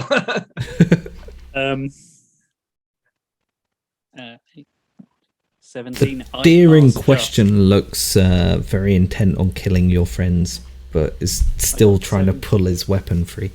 I got 17. Hey, Yeah. I'm not used to shooting at people. Okay. And Oh. what's the damage on your bow? Damage is. Did you get 3 and an any injury of sixes? 14. Yeah. I got 1. On your d6s then? Yeah. Yeah. So What'd you- you could what'd you- use What that. did you get on your feet die? Oh, I only got an 8. Oh. You could You use know- that you to know make what? it heavy blow or pierce. If you go with Pierce, you get +2 on your Plus- feet Because it's a die. bow, yeah. Which Yeah, would so make then it it's a 10 pierce. and it's a piercing blow. Yeah. That's true. Okay, yes, I'll do that. That sounds good. I'll roll Sure. for his armor again. Yeah, what's your injury level on a bow? It's a bit lower than 14. 14. Yeah. Oh, still not. Okay, yeah. The bow. The shot comes flying out, and at the last minute, you think, it's a deer. It's a deer. And- it's a deer. It's a deer. It hits him straight on between the eye, and he just falls down. As it gets close, I'm actually going to shut my eyes. Yeah. You don't see it, but yeah. He crumples deer. to the floor.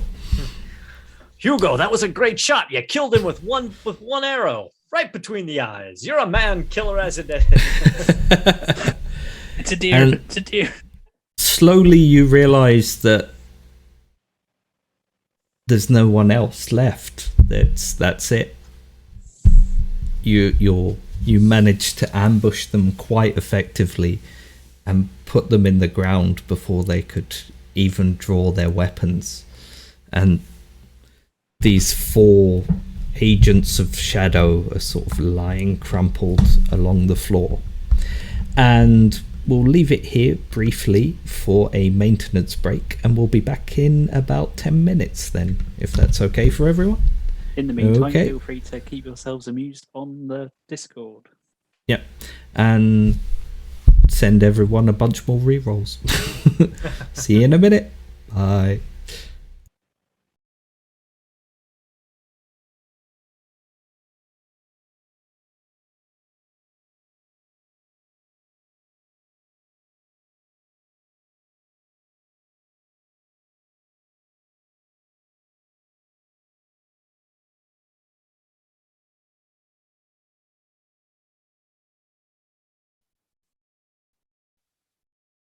Hello everyone, and we're back. So when we left, the company of very heroic Fellowship of the Vaguely Important Letter had just slain a bunch of men of dark purpose. Dear. Can we search their bodies, or to try to see if we can find any more information about who might have sent them? You can, yeah, sure. Give me Is that a scan? Yeah, I was gonna say scan that'd probably roll. be a scan I roll, was right? gonna say scan as well. So Okay. yeah. All right. Well, okay. 12, 16. Oh, I got it exactly. 16. So say that's a pretty bad roll. But... So mostly they appear to have similar travel equipment on them as yourselves, except they're clad in Angmar armor and carrying cruel, wicked-looking weapons that they didn't even have a chance to properly draw. But one of them, who you presume was probably the leader, has a scribbled note upon his person. It is written, however, in a dark tongue. Is there anyone with any form of law or anything that could possibly try and decipher it? Who's got the best law? I've got one in lore, but we have you and I both have shadow lore, so that might. I have help. law too. It's not is it one of my favoured ones? It's not one of my favoured, but I do have law too. Since I've got lore 1 and shadow lore, I'll spend a point of hope to give you a die. Yeah, and I also have shadow law, so that actually works out quite nicely. We're conversing as wardens with regards to this. So an extra die. I will say then, if you're both gonna try and examine this letter, the realization that like the shadow is moving will give you a shadow test at the end of it. I like it. It's not going to be anything horrendous, but you know, Okay, just so like I that rolled- first feeling of ooh. I rolled a 6 on my fate die, but then I rolled 2 6s on the other die and a 3, so I got 21. What can I Very use the nice. extra? What can I use the extra successes for? I'm going to go for insight, so that we can understand it better. Yeah. And then, is there a way? There's not a way of avoiding the shadow, is there? That's not on that one. Nothing that's there. Then I should, No. So I'm not really going to use the other success for anything else. Okay. Not really anything else in this case it'd be useful for. So yeah, so I'll just get for insight so we can understand it better. So what does it say? It says that the dwarf Una has to be captured and stopped for whatever he has taken from Angmar. It's not specific on the what, but something has been taken by him. And it says anyone you encounter helping him must be ended. And the script is pretty coarse and brutal, to the point where you get the impression that unexpectedly it was probably of orcish hand.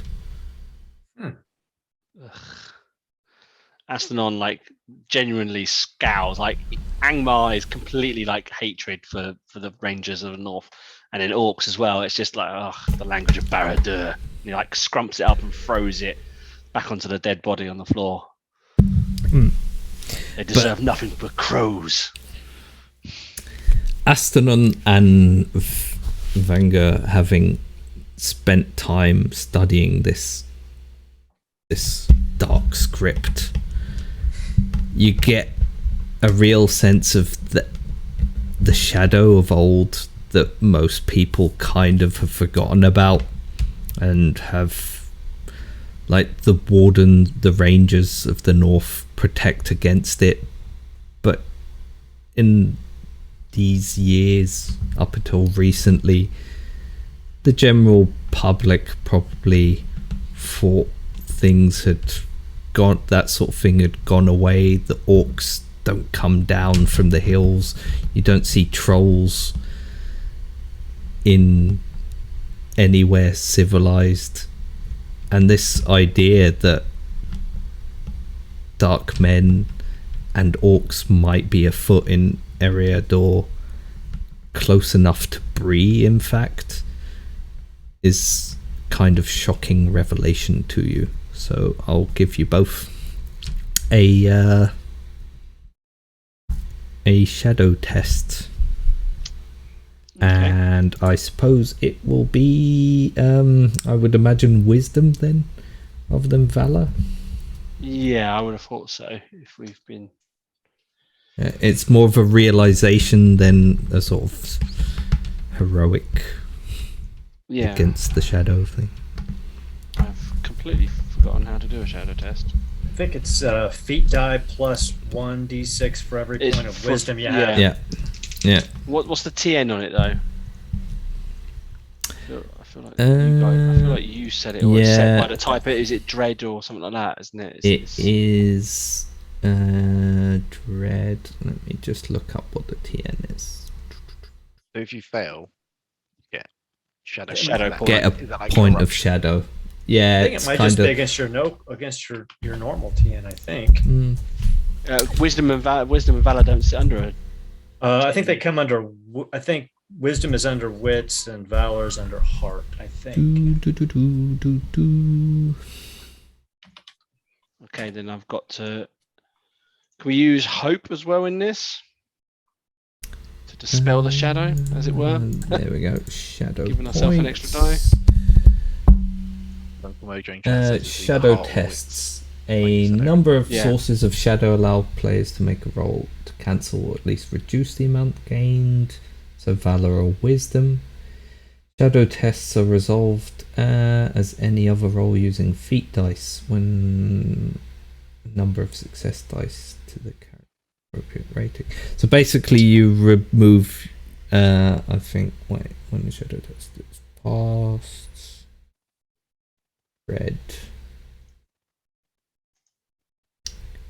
Dread is, well, it's not going to be dread.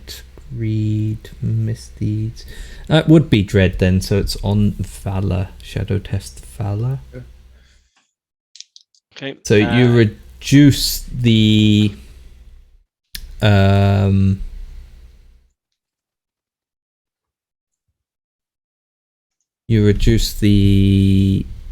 test value. Well, your target number is basically your 20 minus your valor, I imagine. Oh crap!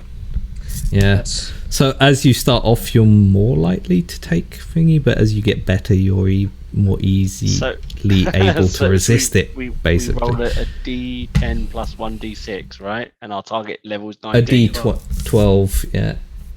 That's what I meant, D12, sorry. Can we use hope at this point? Yes. You're still pretty hopeful you can resist the shadow. Yeah. I'm going to use a point of hope. Come on. Even guys. if you can't, I'm going to let you, because, you know, I've already started out by rebelling against the time frame in the book, so why would I stop now? Well, the hope did me Massive no power. favours as at all. I rolled a 3, a 1. However, I did roll a 12. So I get my Gandalf point. Yay! So I you resist the passed. shadow. Through- I do not. I got a total of 12 on all 3 die. I did not. Okay. make it. Have you still got a reroll? Yeah, but I mean, I'd have to get a 12. I think I'd almost have to get a 12. Well, yeah. All right, I'll use one reroll. I'll use my reroll. Thanks Go to on. Never each know. other try. Yeah. Believe. Nope. Still got my shadow point. So yeah, you pick up a shadow point as the idea of the enemy looming large across the lands. You see Varger start Is to shake sort a of- little bit, and you see a little bit of self-doubt creep into his eyes, but then he hardens himself and shakes it off a little bit. He's like, we just got to keep pressing forward. It starts to prey on your mind a little bit briefly until you shake it off. What is Varga's shadow path for the people at home? It is despair.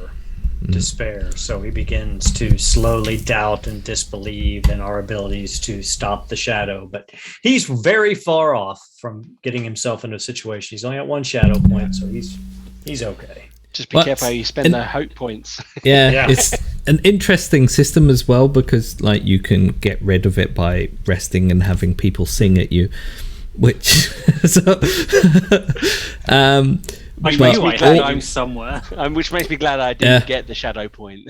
also you can also pick up a shadow scar, which I thought was an interesting game mechanic as well, where you sort of like semi-permanently have this mark of having dealt with the darkness. But yeah, okay.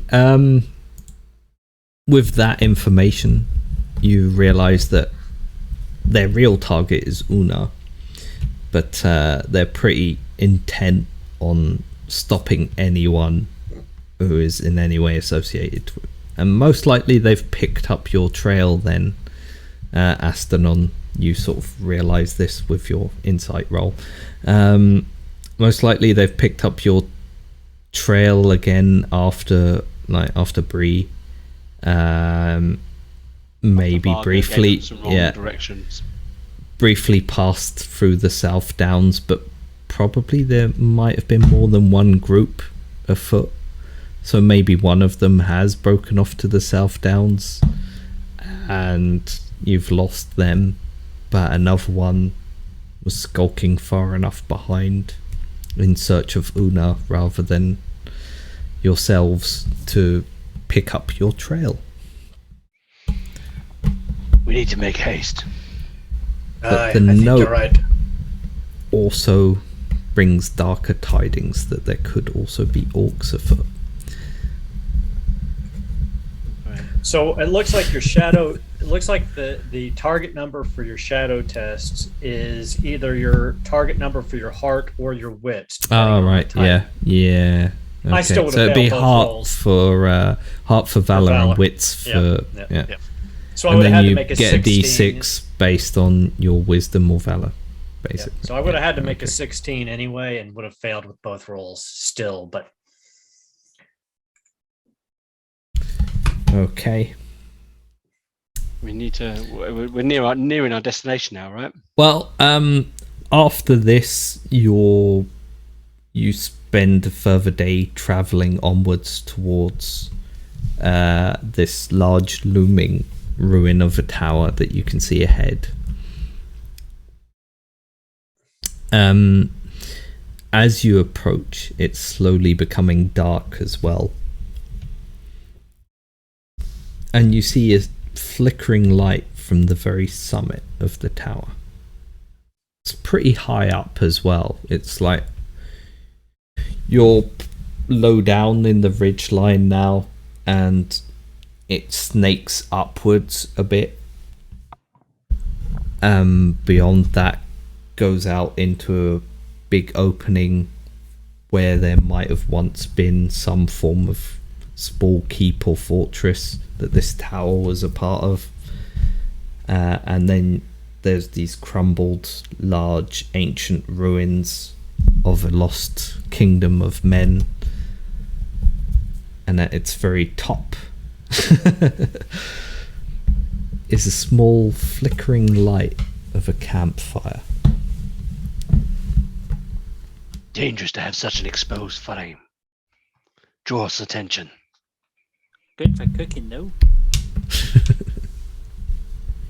Shall we announce our presence, or should we go in quietly? I feel we should move with the shadows. Be quiet. It could be the enemy. Mm. And with that, Astanon is going to step into the shadows and start making his way up, stealthily, pulling his hood a little bit further forward.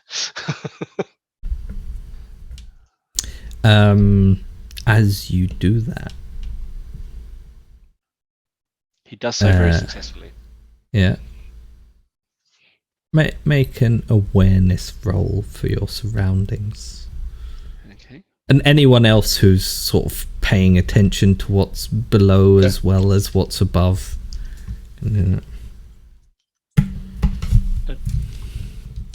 All right. Awareness roll.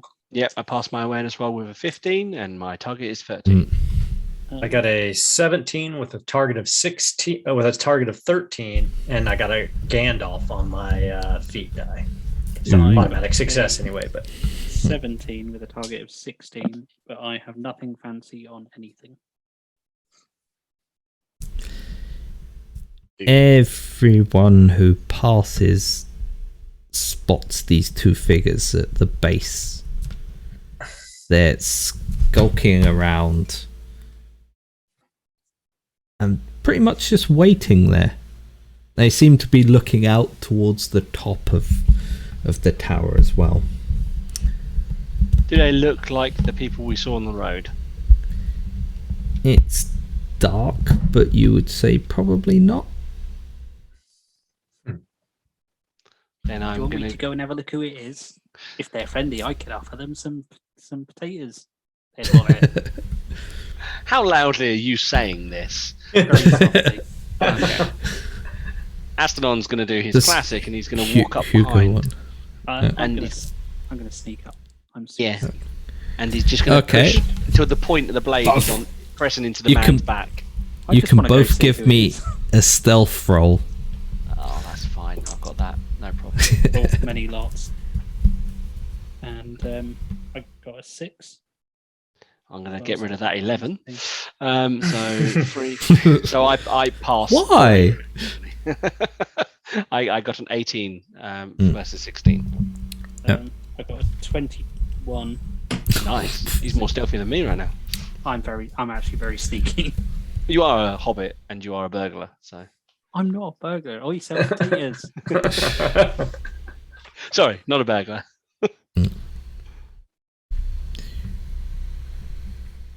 Then, as you move up, you realise that these creatures are half bent over, and they seem to have some kind of bow that they're carrying about next to them. And you hear one of them squawk to the other one, "Damn men! Shouldn't have sent them to do Orc's job. Found owner within a day, and the men have been searching for weeks." Then, as I hear that, my sword is no longer pressing in the back, but it's going through the back. However, I have no idea how that would work in terms of game rules, so I'll let you decide. Glad you're here. I'd have just shouted like, "Hello there." That was my plan. It's I me, realised they Bill wouldn't want a Appledore. potato. See, that's what I like about us, Leon. So you're the really enthusiastic. Hi guys, I'm really friendly, and I'm like, everybody's an enemy. I'm going to kill them.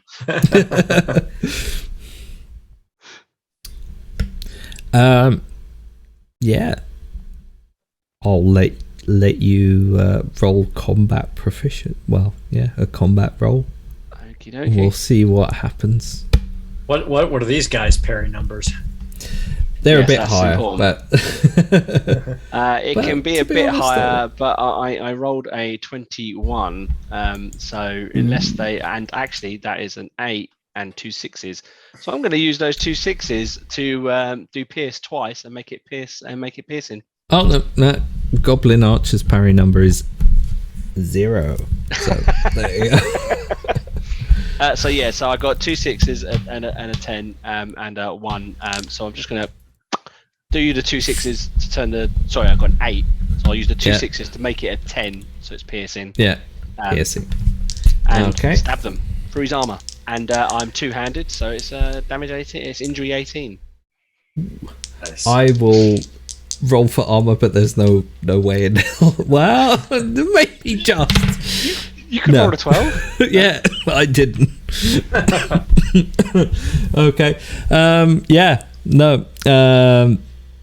Your sword goes straight through this first goblin, and he screeches. And I'm assuming that the hobbit's going to come up with his frying pan. We'll find out. I'm helping. Do you shout that as you go? I'm helping. Maybe after I hit him with it. The back of the knee. Don't fail me now.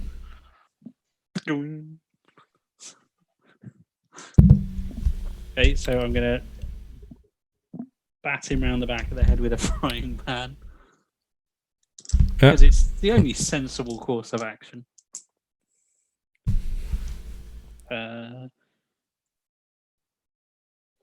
I'm going to use my reroll. In the meantime, this goblin archer is screeching like a stuck goblin archer, and it wails out into the slowly falling night. And a 6 on one of the dice. Yeah. Are you going to use that to make it a heavy blow? Sure, why not? It's a heavy frying pan. It's cast iron. Okay. So what's your total damage then? It normally does 4, but I get +1 because it's a grievous cast iron fire. So that's 5 plus your strength for heavy blow. My strength rating is 4. Ooh. That's a pretty 9 hard damage. damage. Yeah. Cool. Hey, cast iron is really heavy. Yep. Hugo runs up shouting, "I'm helping!" Smacks the goblin archer in the knee, and as he falls over, cracks it down on his head, and he just sort of slumps forwards. The other one's screaming as the sword has impaled him. And Bill and Varga, can you roll an awareness roll? Probably hear a loud bong. Guessing they weren't friends. Okay, I got a 12 on my feet die and a 5 and a 6 on my other 2 die. So that's a total of 23 and 1 extra success. Yep. So I will use that for insight to gain any additional information we can about what's about to happen to us. 12 in total, but my strength is 17, so no. Not enough. Bill, you're just sort of waiting there, waiting to see what Astanon and Hugo are getting up to. Varga, Like, I don't think they're friends. over the scream from behind, like a few moments after this scream starts, and it just keeps going on as Goblin is howling. From behind you, you hear a sudden He goes, And Bill, to the rear. the stomping of boots, and you're now caught on this winding walkway up that leads to the stairs of the tower. With behind you from the forest, there's this shouting of probably orcs. So Varga yells over to Bill, to the tower. And we try to run up to catch up to, or I try to run, Varga tries to run up to catch up with Astanon and Hugo. There's orcs coming, Astanon. And pulling my sword out of this goblin that's finally stopped screaming, turns to the hobbit and goes, "Today, hobbit, sharpen your arrow, and now with your frying pan, we'll make a ranger of you yet. Go up the stairs. I'll form the rear guard. Not enough grub. Up the stairs. I'll form the rear guard." I'll kind of scurry up the stairs because I don't know what's going on. But with Varga. And As you're Astalon all sort of goes backwards up the stairs, Yeah. light as anything on his toes. running for the stairs, a small band of orcs starts running out of and they're running up the cobbleway towards you as well now. If we, can we position ourselves so they can't outnumber us, like on this path, or right inside the doorway of the? You could position. There's a few places you could put yourself. So the walkway up is sort of probably what was an old bridge or something similar that was made specifically so that people, no more than 2 people abreast could traverse it, whereas if you positioned yourself at the end, you could outnumber them 3 to 2 basically, and they'd have to come at you in waves, or a similar situation on the stairway, but then it'd be more one-on-one kind of thing, where you'd have a high ground advantage over them, but you're letting them come to What do you think, Astanon? We could hold them here. They could only come at us a couple at a time that way. Sound plan. Quickly to the end of the bridge, and we'll hold them there. But there's at least twice as many of them as there are of you. A good day. Come on, Bill. I'm here with This will be fun. these 2 hardy warriors. Right. Bloody orcs. Finally a good day. Master Burrows, set yourself off to the right there and put arrows as they come across. Right, you are. Remember, they're all He says dear. enthusiastically holding a friend. Yeah. And then, like, Astanon knocks his first arrow, ready to launch, and then obviously swap over to the sword as they close across the bridge. Yeah, I'll get my bow out and try and mirror what the ranger's I'm doing. going to copy the ranger as well. The orcs themselves aren't going to initiate any opening volleys. They're just running straight at you in a charge, trying to overwhelm you with numbers. So you're free to open up a volley as you position yourselves at the end of the bridge, where it just widens out for you, but it's still narrow enough for them that they can only get 2 people at a time coming at you. Okay. Astanon is definitely going to let fly. Yep.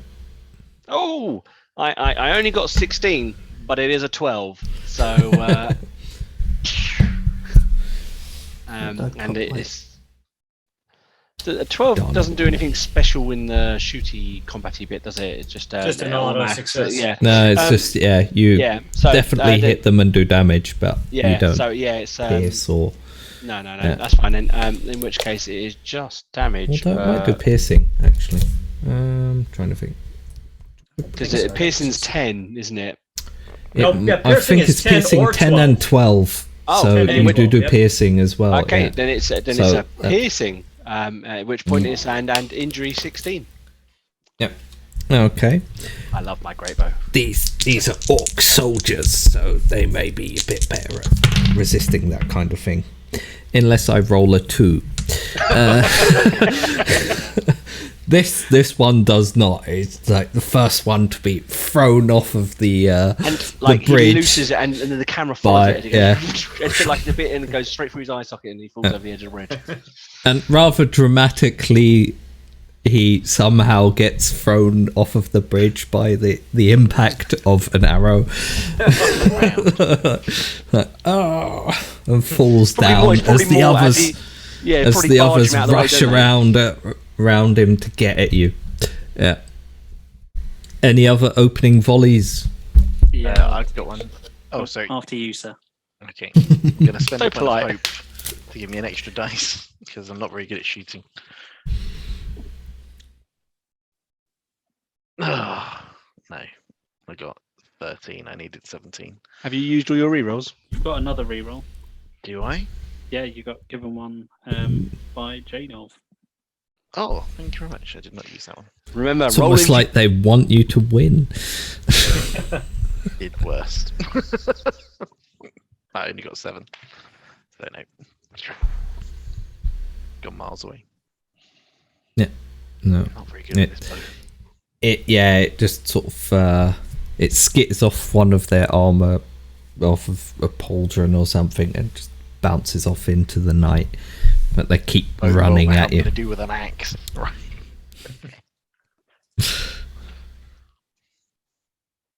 What's Hugo Burrows gonna do? He's going to take a pot shot. I mean, one of you could potentially throw the dwarf at them. That's fair. I mean, Nobody do they tosses get any a dwarf, kind of right? parry thing? 'Cause if they do, they probably might defend that. I got 16 on the nose. Their parry is plus Can't 1, parry so ranged attacks. okay. no. Oh, you can't Uh, parry ranged attacks. Actually, yeah, you. Yeah, you can- if you you have do. a shield, Oh, you you can. double it. Yeah, Oh, I but thought they you don't could have a parry. shield, so no. But you Oh. get plus. It's a plus 1. So Hey, can I use my 6 to do anything cool? bum. It's also worth mentioning that in this game, parry's not like actually like physically parrying. Physically It's parry- more like yeah, it's it's just, just part of like the defense rating. Defense, Yeah. yeah. It's basically kind of like a bonus to armor class in D&D. It sort of makes you less likely to take Yeah. A hit. damage from attack. Yeah, the actual hit itself. Let's have a look. So you could use 1 success to turn it into a pierce, and that gives you Oh, +3 to your dice roll, basically. It's +2 for a bow. It's only +3 +2 for a spear. It's The way it's says written, here- I did the Oh, the right. same thing If earlier, you, yeah. yeah. +1 if using sword, +2 if using bow, and +3 if Anything it's that makes yeah. it Okay, even yeah. harder for Sorry. their armor to soak it. No, it basically means if it ups your fate Yeah. fate die by 2. So if 8 it die. gets it up So to a 10, in this case, Oh, okay, it yeah, would so yeah. It would take it from an 8 to a 10. yeah. Perfect. Yeah. So it makes So it they- piercing. That both takes it from not hitting because of his parry rating to actually hitting, plus it turns it into a piercing attack or a piercing blow. So it's a good spend in any event. Oh yeah. Yeah. So I'll roll armor again if it turns into a piercing attack. What's your injury on your 14 bow? on a bow. 14. I should be able to do that. I finally succeeded at one. So it still does take the damage from the bow. So 3. 3, yeah. So you see it stick into him, but he keeps running at you with a wild look of anger in his orcish Oh, eyes. bollocks. I guess we're moving on to That's stances now. all opening blows. Yeah. And then you can pick your stances. So how many of us have to be in melee? 3 of us. 2. Well, Three. yeah, 3 because Just 'cause you of the need number 2 5. per rearward person. So yeah, because there's only 4 of you, 3 of you would have to be. But that's also the maximum you can get along this bridge line against 2 of your opponent. Be open stance. Astonon's going to go defensive, and he's going to pick Bill. Hey. His defensive stance. So if anyone tries to attack Bill, I basically I can't remember. I don't concede, but I can soak the hit, can't I? Or something like that. All close combat attacks aimed at you lose 1d. That's it. They lose 1 damage against you. Your attacks lose 1 dice as well. Yeah. And I will go with open stance as well. Not quite as aggressive as Okay. last fight. Okay. So yeah, the company Guess that themselves looks really act funny. first. So the 2 in open stance can act first. Carter swings his blade. Ooh, 9 and but I got a 6. That's 10, 15, 16, 18 to hit. My target number is 13 plus whatever their parry rating is. Plus 1 for their parry rating. So okay, so I will take that. I will use my 6 to make my 9 a 10 and make my attack a piercing attack. Yep. Okay. And that's a 16 is the injury level for a one-handed longsword. No. Barely missed it, but I missed it. So, yeah. That's the one with an arrow stuck in him, brings his sword up to hit you, and yours just goes in under it, cuts his hand away, literally hacking it almost off and slicing through his throat on the upswing, and he falls down, crumpling to the side along the bridge, sort of half stuck That's over one it. for me. That's one for me, Astanon. Bill Appledore. Oh, I'm gonna go for a shot. I'm not gonna go for my enheartening. Oh god, I should just go for my enheartening cry, shouldn't I? To give everyone Kill him! stuff. Gonna attack him with my axe. Kill, Bill, kill. I got 12 on my fate dice. Yeah. Yeah. So Any sixes? I even hit my target number. No sixes.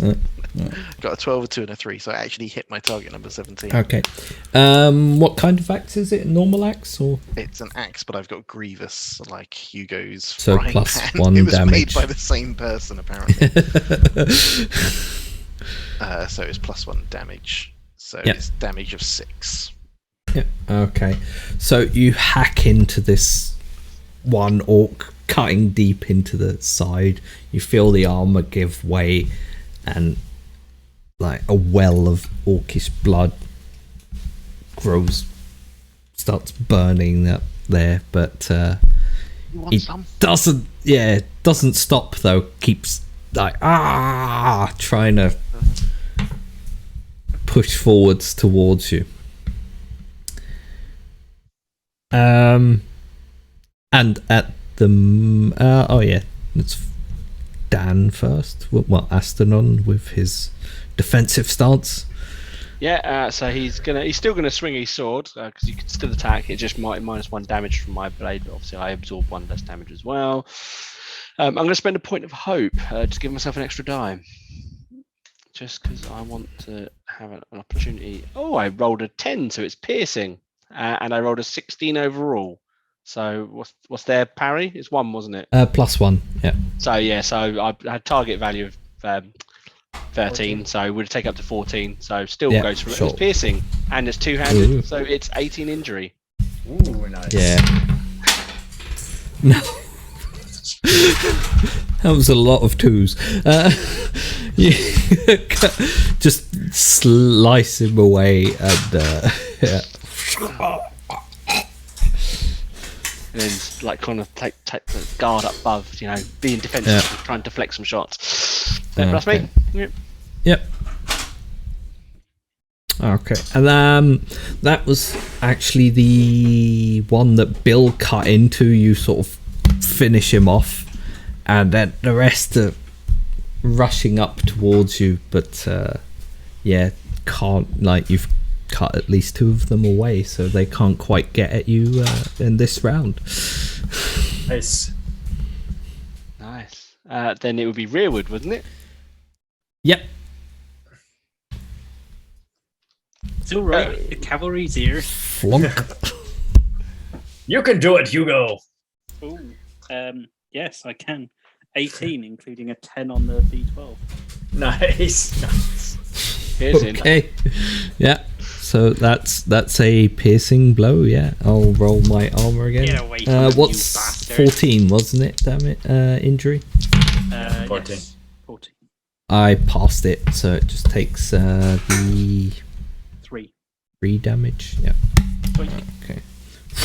Another arrow hits one of them, fairly square on. sort of shrugs it away, and Hell, right in the kisser. the entire night fills up with the screaming and shouting and growling of these orcs as they're rushing towards you.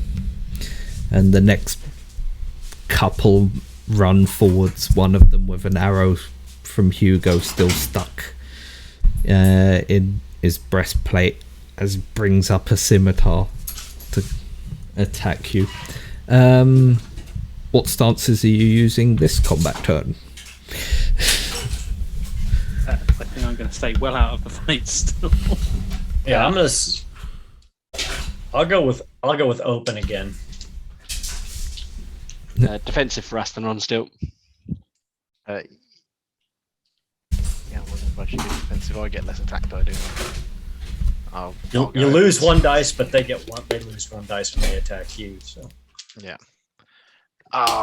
You guys will look after me. Open stance.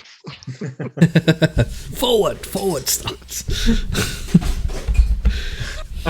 I'm not that reckless. Well, maybe we'll see next. We'll see next round. Okay then. So yeah, same thing again. Everyone with an open stance can go first. So Vargar will reach deep down in himself and believe in his ability to stop these orcs. Spend a point of hope to get an extra die. Okay, and he kind of needed that 10, 14, 16, 17, and 1, 6. My target number is 13, so if their parry is 1, it would be against 14. Yeah. Okay, so yeah, that hits. Okay, so my extra success, Pierce isn't going to help because a +1 isn't going to get me where I need to be. I'm going to fend off. So to improve my parry rating, since I wasn't going to drop this guy with one hit. So he takes 5 points of damage, and then you see Varga kind of get into more of a protected stance. Yeah. Okay. That's fair. This round, the back, if you kill the first two, are going to rush up on you. Because, someone needs to kill these upstart heroes. Bastards. Okay, I will spend a point of hope. Yeah, extra die. My axe. Come on. How much damage did you do, by the way? Sorry. 5. Yeah. So that's the one that got hit by the arrow first off, so he'd already taken 3 damage. He's still going, but badly, brutally wounded. He's snarling in your face, but And Varga is just laughing. He's just this is what he was meant to do his entire life. He's finally doing it. He's exuberant in this war against the shadow. What Bill's meant to be doing. I didn't pass my target number, and no success. Yeah. Okay then. So you swing out as this orc darts in, and his head just lurches underneath your sword, and a scimitar comes up. Okay, well, then that takes us to Astanon. Yeah. And I'm going to spend another hope point again, because obviously I'm losing a die for defensive, but I've got plenty of hope and no shadow, so I'm happy to do this. And I'm going to have to use my reroll, my last reroll, from the lovely people that gave us all these lovely rerolls, because I got a 1, 1, a 4, and a 4, so that's not ideal. That feels like my armor rolls, don't worry. That's much better. I got a 21 and I got an 8 on my fate die, so I can't. Oh, I can pierce. Yeah. So I'm going to pierce because I got an 8 on my fate die, and I got a 6, a 1, and a 3. So I'm gonna and pierce. So again, two-handed, 18 injury. Astanon's got this. He knows what he's doing. It's what he's good at. It's the only thing he's good at, and it's killing things. Can't talk to things. With the sword, you only get +1 when you on the pierce. Oh, is it? I thought it was +2. Yeah. Oh no, okay. Then Plus I can't do one, pierce. +2 is bows, +3 is okay, in spears. which case it's I just will the weird way it's written. I will do a heavy blow then, and I will add 7 to that. So it's 12 damage. Nice. Okay, I'll Yeah. hit the one that's already been like hit. that's Trying enough. Yeah. Well, you could hit a fresh one and kill him with that, but Oh, in which case I'm going to hit a fresh one. I've got to keep my kill count above Varga.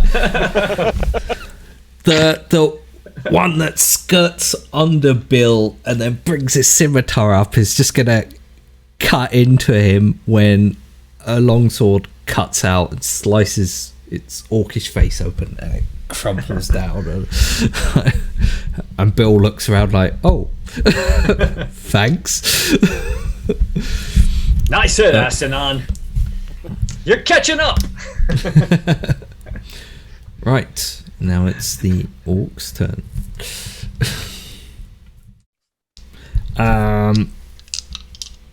The one on Varga, who's brutally wounded, screams in his face and then tries to cut out with a...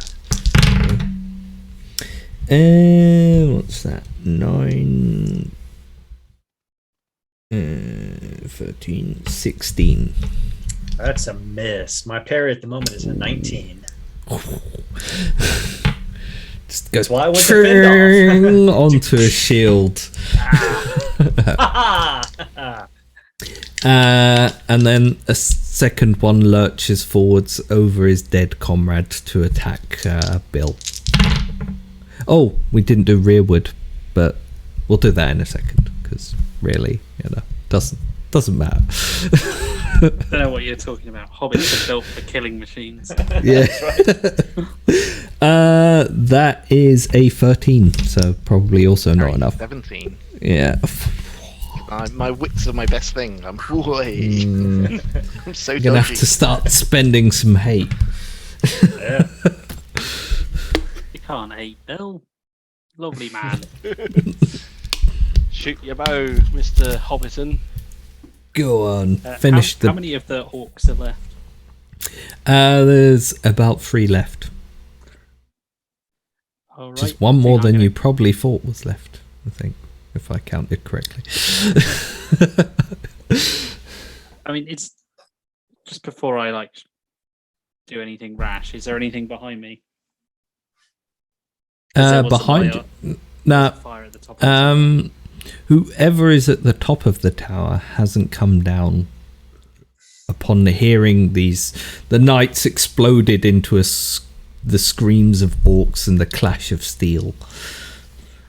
All right. Well, I didn't like that one of them took a swing at my friend, so I'm gonna run up, jump over, and hit the one that's attacking Bill. Ooh, Nice. I'll let you go on.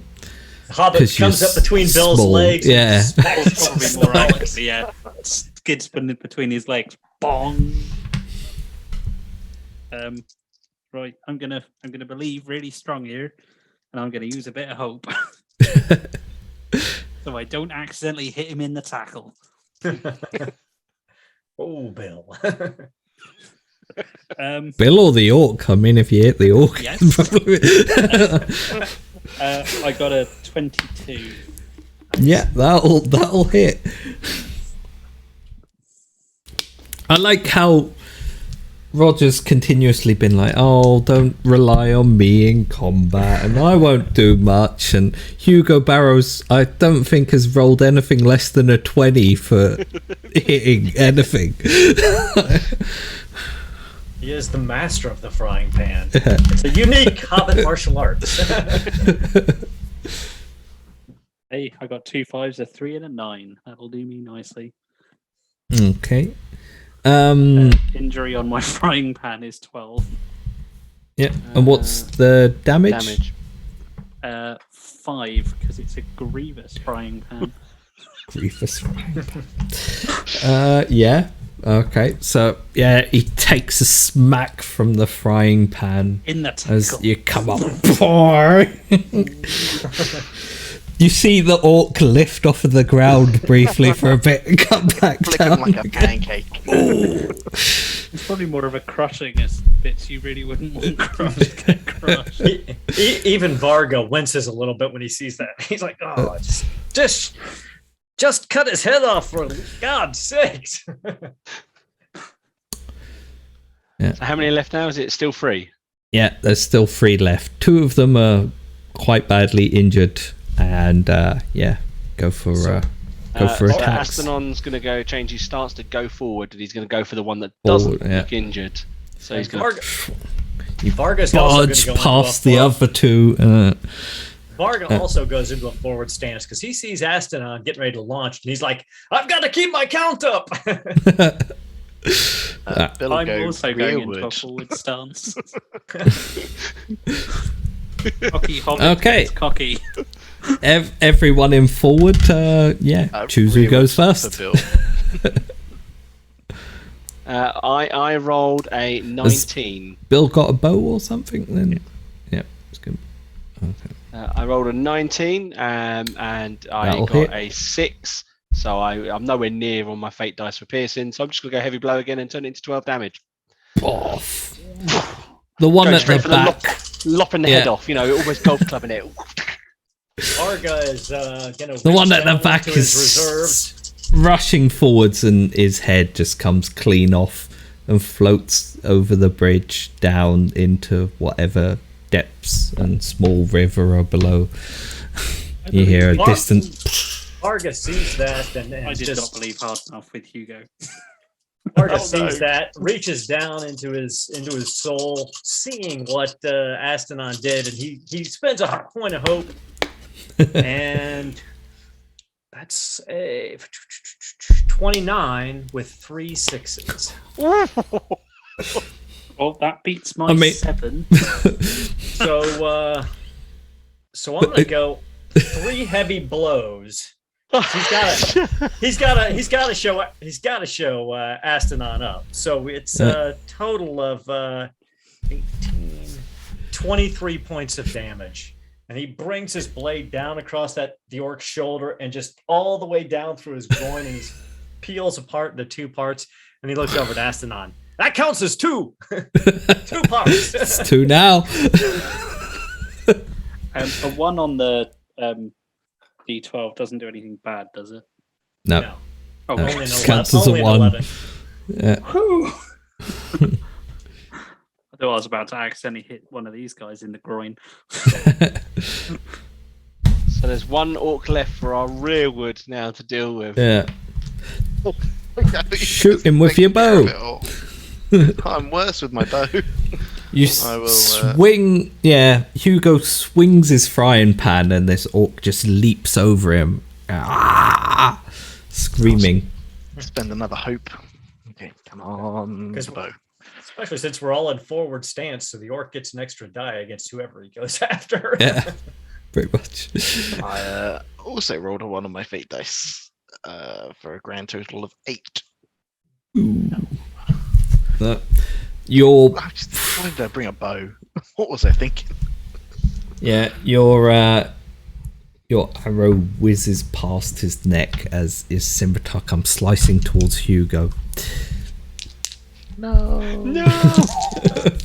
Well, standing He's next got- to him and all. He's also got an extra die because we're all in forward stance. Yeah. Yep. Oh, crap. I rolled a 12 on mine. Oh, And- auto success. And a 6. Oh, man. that's piercing. Nice knowing you. So, what is that in total? It is A dead 24. hobbit. Sorry? 24. Oh my God. So I definitely hit you. Oh, I don't know about that. Pretty certain. And let me just look up, because I know that the evil people have a different list of things they can do with.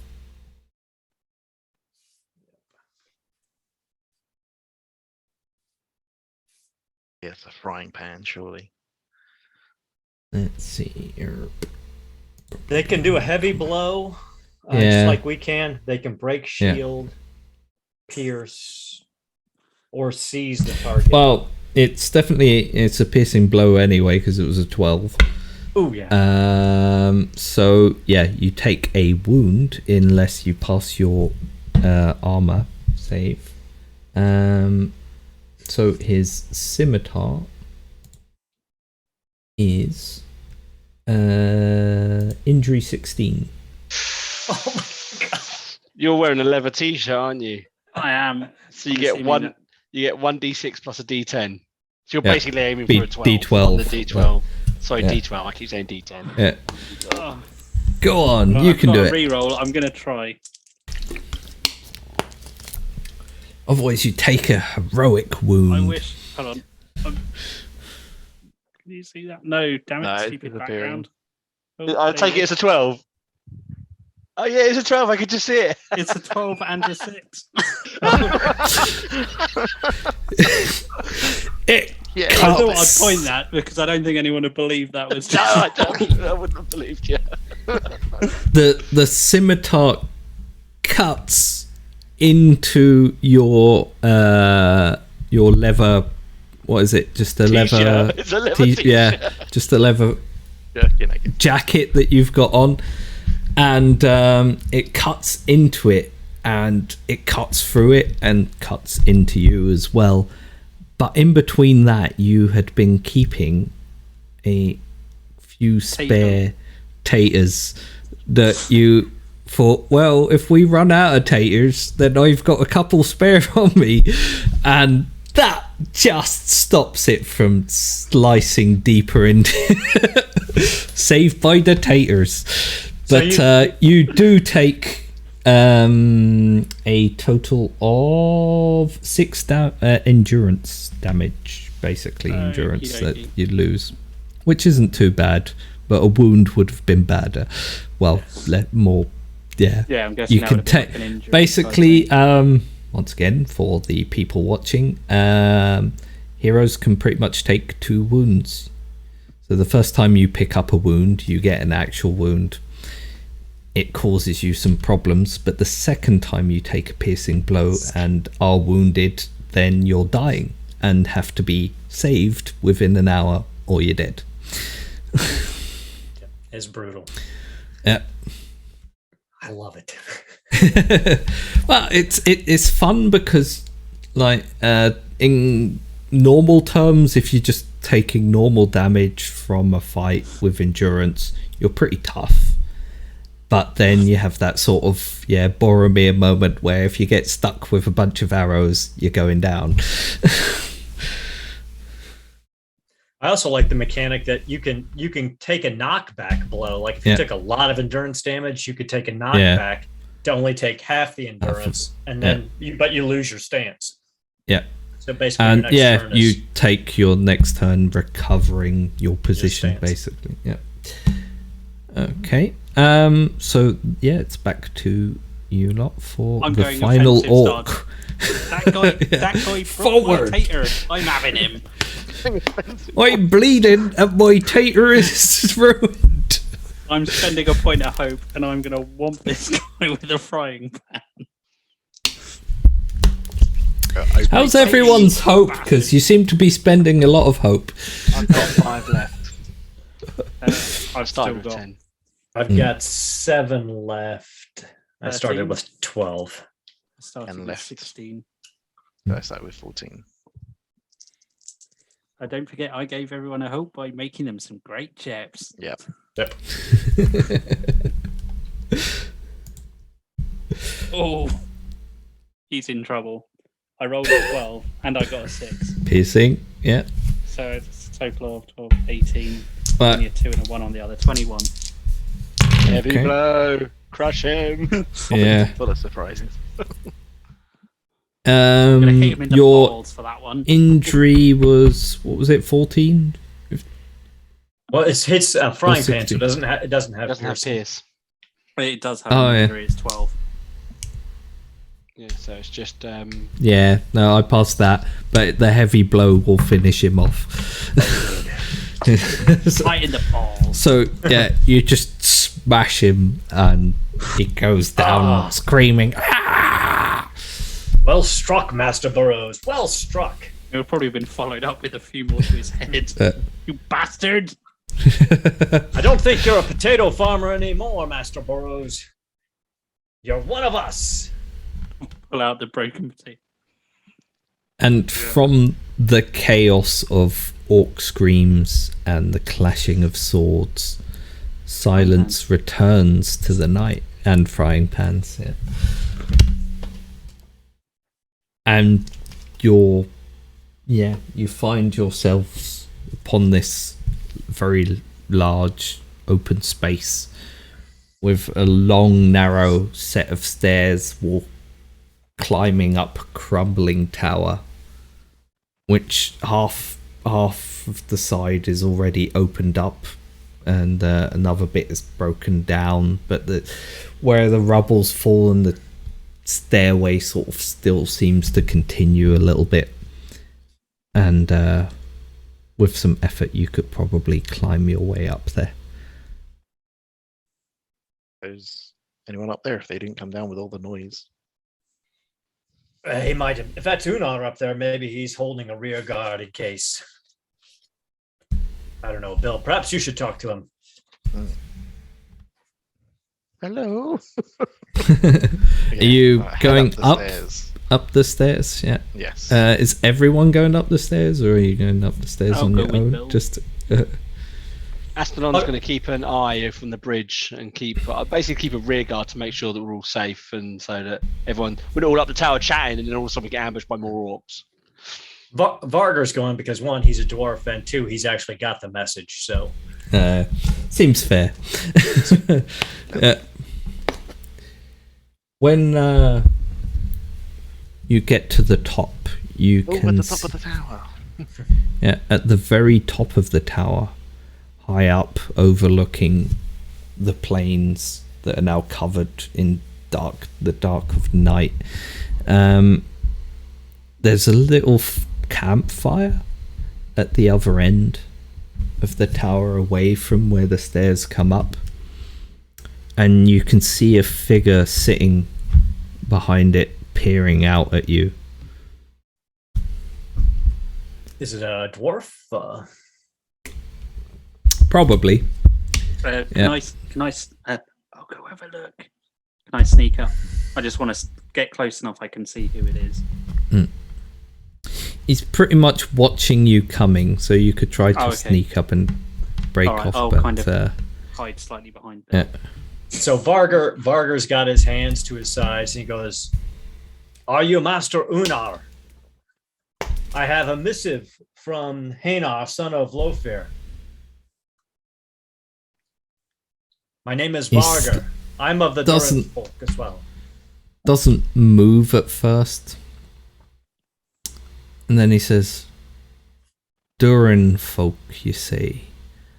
Aye. I'm Unar. What is this missive you bring me?" So Vargar will move forward, one, to get a visual confirmation. he wants to know that he's looking into the face of this guy. So I don't know, would that be a scan or Yep. You could awareness or scan. Well, Awareness. yeah, probably scan. Scan is I'll be more fitting. heroically behind everyone, going, "Don't you try no funny business." 7, 9. Nope. Nope. Yep. Don't quite make it. I got a 14. My target number is 16. So no rerolls. Oh, actually, I do. Onamichi gave me another reroll just a second ago. Thanks, Onamichi. Hero. Oh, He's yeah, the hero yeah, these yeah, heroes need. He is. So that's a 21. 21 over 16. Okay, so then. You with a 21, any extra successes or anything, or any sixes? No sixes. It's clear that the person sitting there is a dwarf, and behind them you can see sort of small piles of things glittering in the light, and upon his head there's a little circlet that it's kind of darkened to the light of the fire falling upon it, but still shimmering somehow. And it catches your eye for a brief moment, and then you kind of shake it away. And he says, "What news do you bring me? Approach then." So Varder will approach. He's still a little unsure. He's like, "I need to know that you are Unar. I need some form of proof before I turn this over. We fought long and hard to get here. We just slayed a host of orcs on your doorstep without any aid from you. So I would know for a fact that you are the one we seek." Orcs have been hunting me from some time now. I worry not about them. There are more important things for dwarven folk. And you see him rifling through these piles next to him. "I am Una. If you cannot take me at my word, then leave." I wish there was a sense motive check here. Can Do you need a sense motive check? I think that would come under riddle. Yeah. Riddle is sort of everything that is inquisitive. So Okay. questioning There's also things insight. and also, yeah. Oh, yeah, sorry, there's Insight would Yeah, also, there's insight. yeah. Riddle Yeah, is I'll sort go of with- any questions that you ask and trying to get answers out of things. Insight is, yeah, Can I roll on that? Seeing the as I'm there? situation. Yeah, I'll go sure. insight because Sorry, insight's is it favorite riddle for or me too. insight? So Which is it? Riddle or insight? Sorry. It depends what you're going to do, basically. If you're going to Okay. ask him a question to try and lure out an answer, you can roll riddle and then tell me what the question is. And if you're just trying to get a sense of the person, you can roll insight. So Okay, I rolled. insight. I rolled insight because it's favored for me, and Uh, I got 18. an 18 as well with 1/6. And my target number is 16. My target was 14. So, I'll start with Hugo. What question are you asking then for? Oh no, I was riddle? doing insight. I'm Oh, trying to insight. basically You're both judge if doing he's insight too- there. Yeah. Yep. That Yep. whoever it is, you can see the glimmer of dwarven armor from behind the flames, and definitely fits the idea of this dwarven treasure hunter that Oh. that maybe Vanger has heard of as well. Una. Sorry. As a side Yeah. thing, I just Yeah. realised one of my special items. Can I light up my pipe as we do this? For extra It gives us an insight. excuse to have fire, which would give us a bit of illumination of it, and provides me with more insight. From the very briefest of flames, Oh, as you I sort got- of flick. I got 2 6s. You're- I yeah. already had one, but forgot to mention, Mm. and got a second one. You yeah, this brief flame that you create as you're trying to light your pipe, as you light a match or something to light the pipe, Yeah, light a match. Just taking gives- a bit too long to light my pipe, so I can get a little. gives Vangar, whose people are used to the dark of tunnels and things like that, gives him a bit more light to see one of his kinsmen before him. But you both see a little spark of something golden in his eyes as the light fades away. Maybe it was the reflection of the fire, or I don't know. Well, sir, I will take you at your word. You are where Hanar said you would be, and he pulls the letter sealed by Thorn Oakenshield out and hands it over to him. This is the missive I was meant to give to you. He looks at it and looks at the seal and goes, Oakenshield. The line of Durin. And he hands you it back. Okay. Varga takes it back.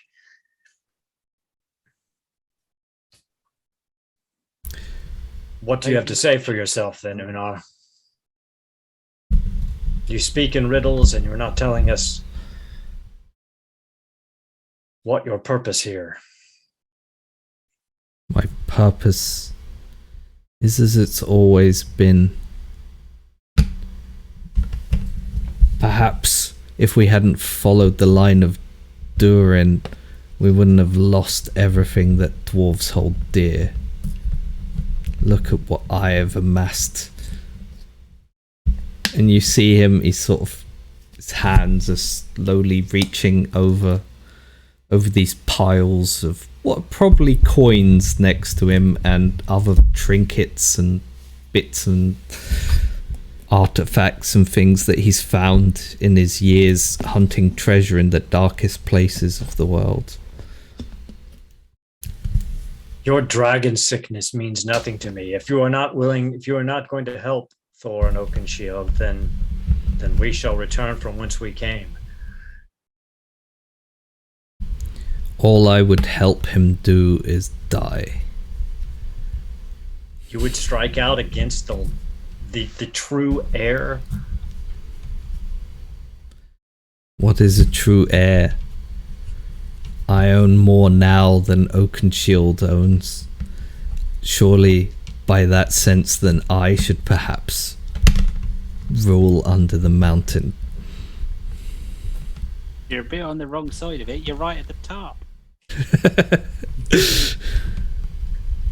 You're one dwarf alone. One dwarf can only hold what he can hold. Should you have fallen to those orcs, your hoard, what that it is, would now be in the hands of the shadow. At least with Oakenshield, you would be standing with all of your kin. And yet for 100 years I haven't fallen.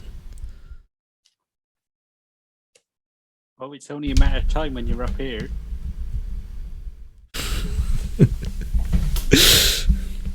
It looks at you kind of.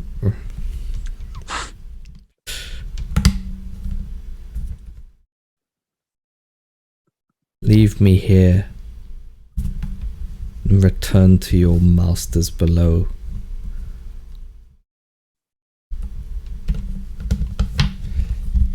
The circlet on his head still sort of shimmering slightly, but it's very dark. It's strange because it shimmers like gold, but it's not picking up any of the firelight. I've come a long way for not a lot of gain, but we've heard many stories of your greatness at treasure hunting. If you're up here alone and no one is to see that you're rich, then are you truly rich? Would it not be good to share and show off some of what you have got so that we can see how mighty a treasure hunter you are and that these aren't just bags full of scrap? He looks at you. I'll roll on riddles if that helps. Yeah, kind sure. Of push it. Yeah, go. And I'm favored on this, and I will spend a hope. Give me 3 success die. Oh, I got a 12 on the save dice. So 9, 10, 22 against target 13 with a 12. No other successes. For a moment, his eyes fade slightly, and he looks down at these coins that he's holding in his hand so tightly, and then the words that you've said resonate with him, and his eyes pick back up, and you see that glow again, and he says, share what is rightfully mine. I only meant share stories and to show not share in the possessive sense.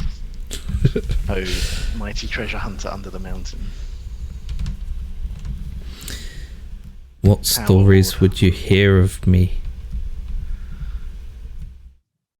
The circlet upon your brow looks most impressive. I would wonder where you got that from and what challenges you had to overcome.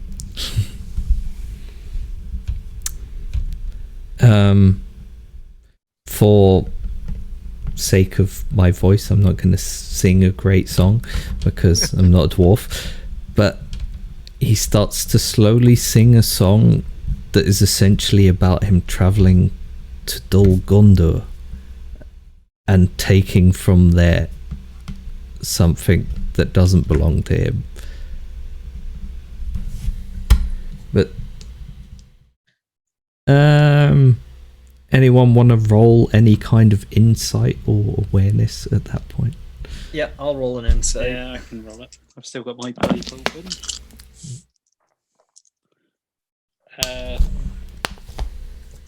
20, 2 6s and 2 4s. Yeah, that definitely beats my 9. I did get 1 6 on one of the D6. The other 6 was my D12. Within the song, there's a small verse about him briefly encountering another dwarf there. And for a fleeting moment, he held a possession that dwarf had, but ended up having to flee with only the circlet that he now holds.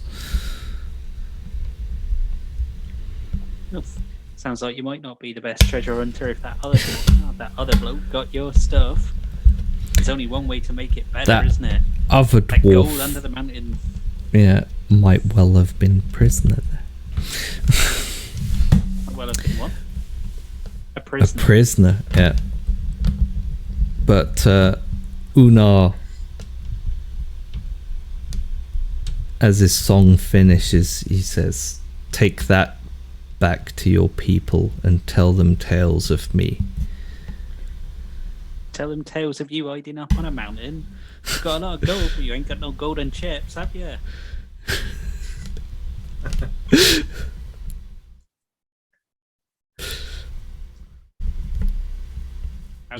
You're sick. Can't you see that?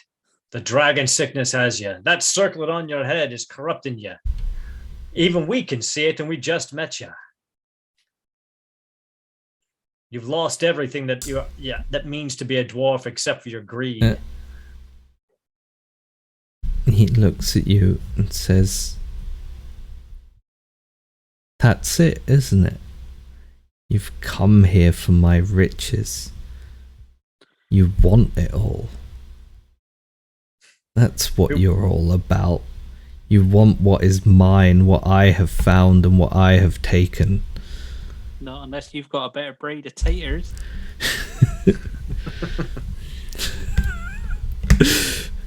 As distracted as he is by talk of potatoes, he focuses on Varg. Like, you and that upstart foreign who lost it all with the line of Durin, you just want to take what is mine so that you can pretend to be kings again.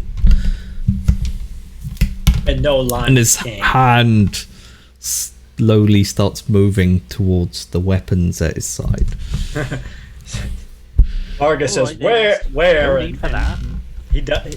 Varga does the same thing. He brings his shield around and grabs it, the hilt of his broad dwarf sword. He's like, "If you draw on me, we will see who wins: the man or the dwarf or the company who stands with thorn, oak, and shield." Before we get to that, what's Astanon doing at this moment? Oh, and by the way, Varga shouted that because he's well aware that they're gonna die otherwise. You don't know that. He might be a fairly easily defeated dwarf. that I kept for last. You know, Clad in as you stand do. behind it. armor. Yeah, heavy dwarven armor. Yeah, I mean, Asnon was probably just sitting on the edge of the bridge, looking out of the bridge until he heard Varga shouting that exact statement. At which point, he quickly jumps to his feet and starts making his way. So he'd probably be there if combat does start. It might not. They might took their way out of it. If combat does start, he'll probably miss the first round and then get up there for the second round. But he's making his way up there now. Okay. So are you going to draw on your own kinsman? Now, there's no need for any of this. How about we all sit down and have some nice taters? He I use looks at courtesy. you. You can try, but it'll be very difficult. I got a 2 and a 1 on my D6, but I did get a 12 on my D12. ooh. But you might need multiple successes. I might well need multiple successes. Yeah. How many But I'm successes trying, have damn it. you got in total then? So you've got Gandalf and any more sixes or I got No, a 1 and a 2. all? No, I would only have just passed. I got a total of 15, and my heart's target's 14. his hand sort of unfurls for a second from around his sword, and then he looks at Varga again, who's in his eyes just challenged him, and he says, "No, I should be king under the mountain. You just want to take it from me." And pulls out not sword, it's an axe actually, but there you go. He pulls his axe. So Vargas got his sword out and his shield. He's like, damn. and he starts swinging it around in big hues as he hurls himself over the flames towards you. Varga goes into a defensive stance. He has a feeling this is going to hurt. It might not. I'll go for a protective stance as well. I'm gonna go for range. That looks like a lot of anger right there. That doesn't sound like something I want to get involved in. I'll stand back over. Vargas Throw still, a frying pan at him. Vargas still yelling. He's like, "You're serving the shadow by this." So at this point, Astanon is hot-footing it up the steps. Yeah, you can If I still. want to try and sneak around behind him in the shadows, would that be rear stance or? Well, So I'm not taking then any rather than using like an attacking combat thingy, you'd use your main action to perform a stealth check to try I'll and do that. sort of sneak around him. Basically, you have a main action and a secondary action. Main action is your attack or something important, big that Okay. you're trying to do a task, and secondary do is that. like drawing a weapon or shouting or. I'm gonna stealth around. Yeah. We'll do that last then. Yeah, that's fine. And the defensive stances can go first then, and then And so Enoch. Varga will spend a point of hope to give himself a third die since he's in a defensive mode. Crack die. 9, 13, 19 to hit. I don't know what his parry value is. My target number is 13. yeah, +3. Okay, So so it still I hits. hit, but no sixes. So it's just 5 points of damage. Okay. There you go. And Bill Appledore. I'm going to go for Protect Companion as my action. So I have to roll on battle, and if I succeed, then the next attack aimed at Varga will lose 1 dice, plus another Yeah. dice for each success. Oh, Now, I nice. don't have any skills in battle, so I'm going to spend a hope, just so at least I've got 1 die with my fate die.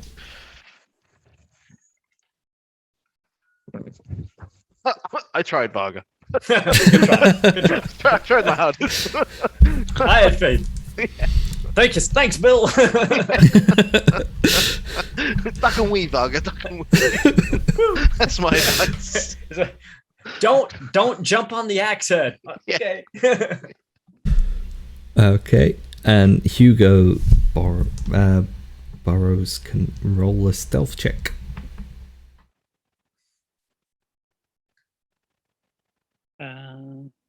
Well, I got 12, but 17, 20. Yeah, that'll do.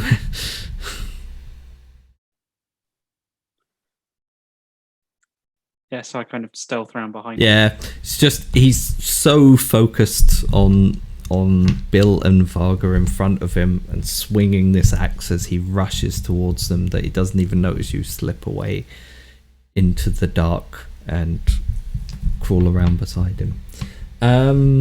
Unar is going to come flying in at Varga first.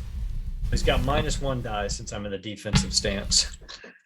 Yeah, okay. not that it's gonna matter. No, it's not too bad. Oh. Roll that. There we go. I shouldn't have re-rolled that. Although I have a re-roll, so, we'll count it as that. I rolled a 12. Woo! My parry's a 17, so... No, I rolled a 12 on the feet. Well, in total, I rolled 26. Okay, that's a solid hit. That's not bad. Okay. There was 6 in that, so I'll use the 6 to make it a heavy blow. Okay, that hurts. So that's 10 damage outright. All right. And his injury is 20, two-handed long-hafted axe. Okay, so It's not piercing though, is it? 'Cause if No. it's an axe, if it's Oh no, axe. true. Yeah, You're right. yeah. Okay, That's all right So I then. just- That's whew, thank you. I was about ready to go, man, I'm dead. and then his second attack Holy crap. is On gonna a stick. hit Bill. I didn't know he was going to attack me. I was in a defensive stance one less dice. So same thing again. I lose a dice because you're in defensive stance. That's 19. My parry's 17, so that's through. Yeah. Okay. There were no. Oh no, that's a 6. Did I roll my that armor? Is 10 yeah. as no. It's 10 straight endurance damage. Because I'm gonna throw it all in heavy blows. Rah, he's just screaming at you as he comes flying in. And then it is your turn again as Astanon comes hurtling up the stairs, probably longsword drawn. Absolutely. And because he's at full sprint, I have to go all in, don't I? I have to go forward. So he's in the forward stance. Yeah. And Varga, after taking that huge hit, is going to go into a forward stance too. He's like, there is no defense against this guy. So, but I defer to Astanon. And Bill will be encouraged by them and be like, So this open this- stance. this dwarf's like super distracted, so I'm not sure what the skill would be, but Vargo mentioned that he thinks the circlet crown thing is what's corrupting him. So I'm basically yeah, you the plan can wait. is because I'm behind him, I want to basically take the crown off and hurl it over the edge. Yeah. Athletics? Yeah. Trying to think what would be the most steely. Feels like stealth though, or something. Yeah, Oh, stealth? Yeah. stealth I would definitely probably be think the. stealth, and not because I've Yeah. got 3 points in. No, but it seems fair. But Well, you once get- again, you- we'll resolve that last. And you would get an extra die for that because you're a burglar, right? Treasure hunter. I'm a Yeah, treasure hunter. you're a- but, Yeah. Yeah, it's Right. burgling skills. Well, Aston comes screaming up, and I'm going to Yeah. spend a point of hope to up my dice because I think I need some serious dice right now. So I'm up to 5 dice plus my fate dice. So let's just see what we can do to this guy.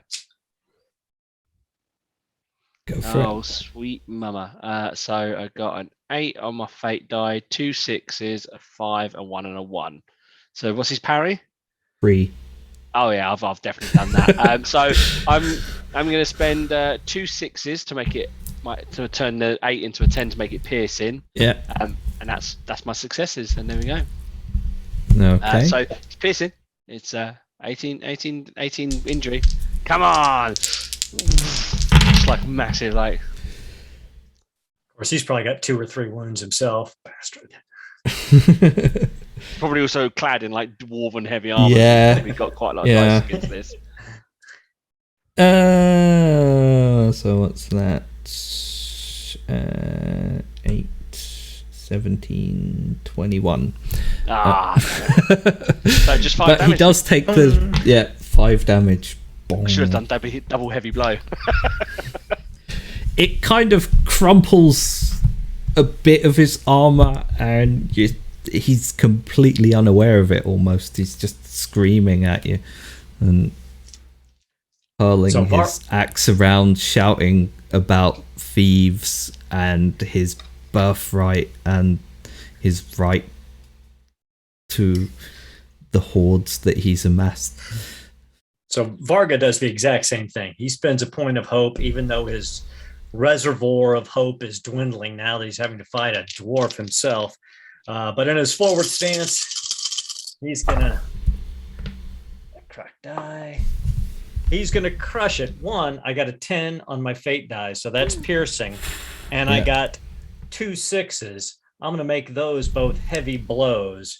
So the damage total is 17 points of damage and piercing. Wow, you managed to halve his remaining health. We're in so much trouble, guys. It's not that bad. Another blow like that, and they'll take it. And I'll roll for. I should have gone for heavy blow now. What's that? A 14. He's only got to beat a 16. 17. Oh That's yeah, good. I'm over that 20. Yeah, he's fine. Note to self: it's hard to pierce dwarven armor. King. Give a rallying cry. So in Hearten, it's like, we've nearly got him.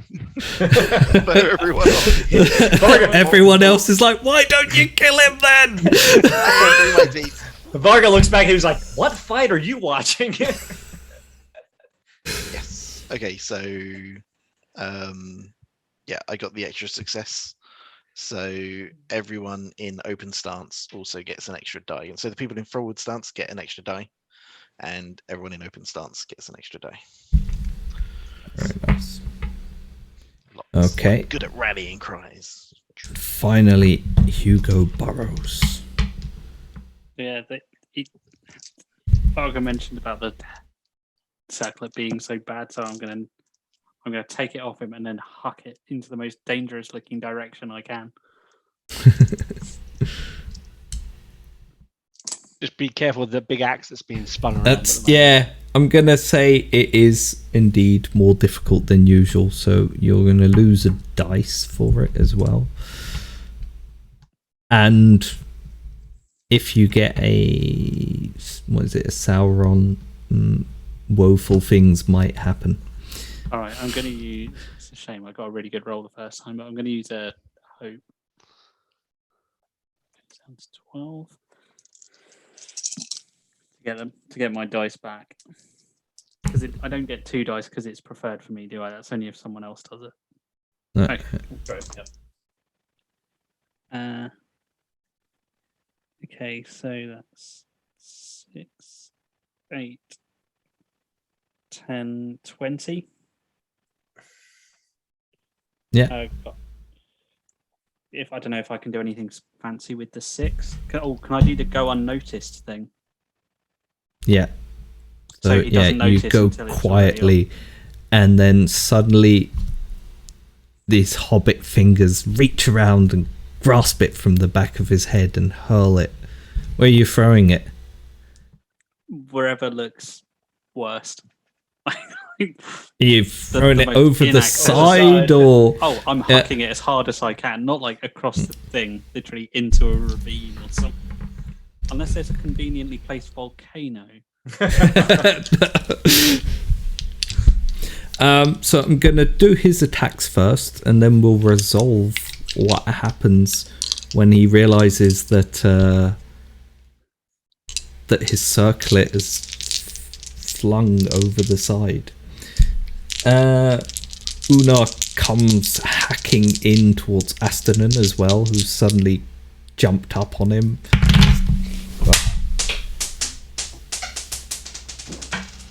Conveniently, that rolled back towards me.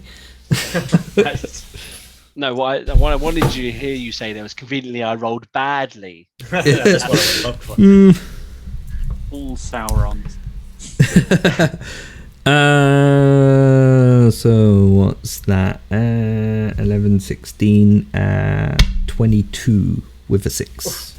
Yep, I've got 18 parry, so you Yeah. threw me there. I'll put one into a heavy blow as well. Oh, how much damage So- you totaled him? That'll be enough. Yeah, 10 damage basically. Oh, that's fine. I can take two. I can take at least 1.5 more of that. Yeah. And then the second one, he slams into Varga, who course he is his hated enemy now. A 10 But plus Axis, a Axis 6. can't pierce. Oh, yeah, Yeah, that's I true. know. You're very lucky in that case. A 10, a 6, a 5, and a 1. So yeah, Yeah, that'll hit. probably hit. And That hits. same again, 10 damage then with a heavy blow. All right, yeah. Varga's down to 8 endurance, and he's looking Yeah. a little ragged. He's oh god. Ah, you bastard. Are you below As- your load yet or not? As your Oh, What's your load? yeah. dwarves halve Yeah. it, yeah. But I am below luckily, my limit. yeah. You can drop your shield if that makes any difference. You're allowed to drop your shield to drop your load, to lower your load. Yeah. Uh, Helms it and will- shields you can discard. 6. It wouldn't make a difference. That would only take me down to 9. I've only got 8 endurance left, so I'll be weary on this attack.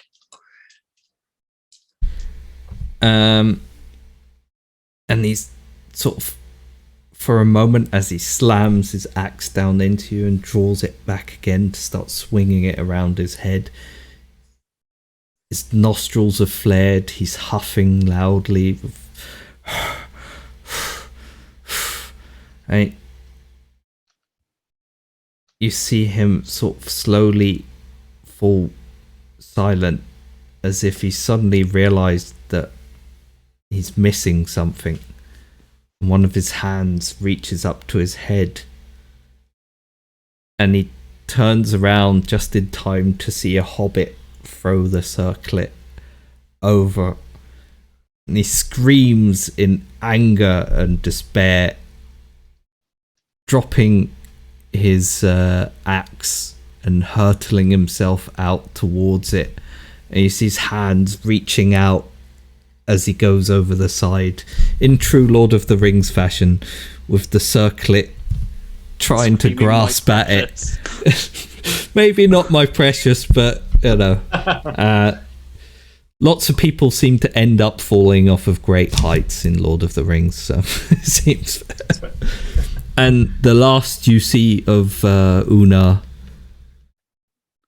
is, him falling forwards as this glittering dark circlet skitters down off of the sides and out into the darkness, and he follows it.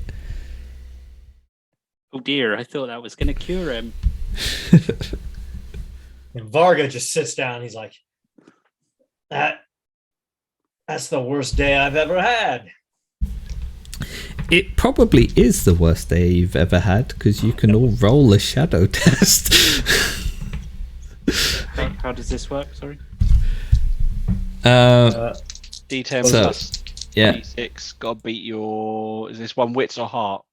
This one is.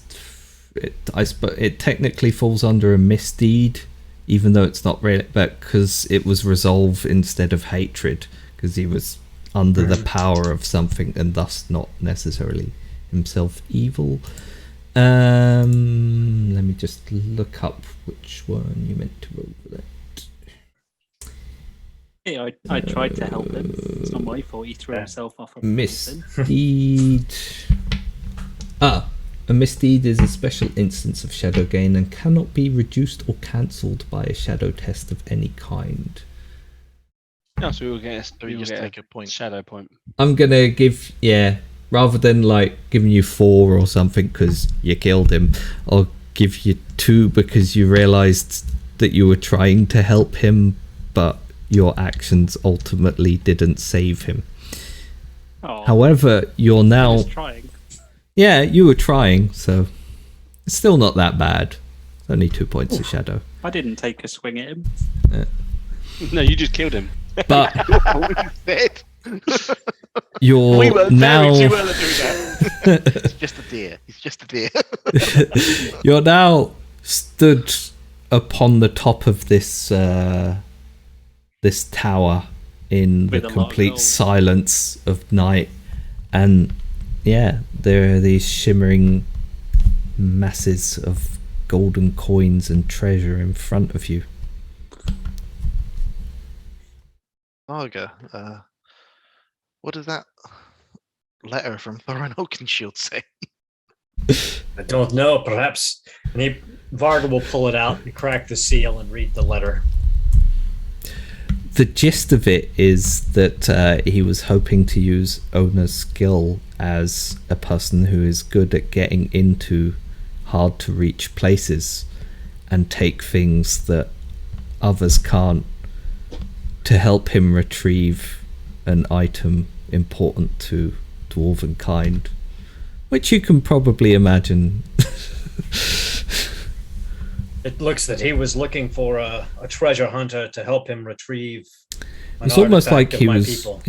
looking for a burglar of some kind, perhaps. It appears he was looking for a burglar. I only hope that he finds one that's less insane than Unar was. In this But we part of shall- the world, you're not going to find one of them near the Shire. I'm sure So- not, my friend. You Okay. are Yeah, now Hobbit's the surrounded by a greater hoard of treasure. Ooh. Get the swag bag. I'm gonna go scrape that his corpse out of that dwarf armor after we're done here. I think the armor might be slightly trashed. He just threw himself off a mountain. I don't know. That's dwarf armor we're talking about. But yeah, probably. Yeah. But whoever's feeling up to it can roll 2 success dice, and that'll be the value multiplied by the amount of players. So by 4 will be the value of the treasure hoard you find. I rolled a 10 on 2d6. Well, Okay.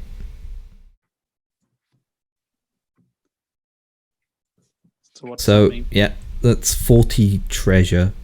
You can divide it however you want between you, but obviously equally that'd be 10 each.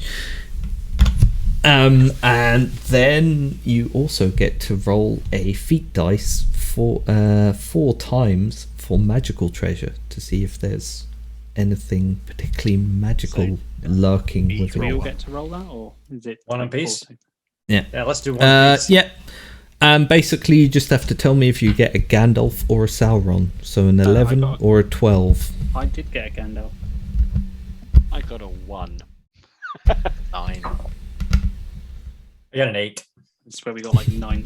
I was waiting for everyone else to get a Sauron. It's like, you Yeah. found the one ring. No shit. No, essentially, if you get as Sauron, you get a magical artifact, but it's cursed. Oh, really? Yeah. Nice. So, yeah, you can roll a d6, and then I'll tell you what kind of artifact you found amongst his 5. treasure. It's going to be a weapon or that's- something useless to a hobbit. A wondrous item, an enchanted object possessing 2 blessings. So, yeah. Is it cooking? Give me another d6. 3. And then a d6 again.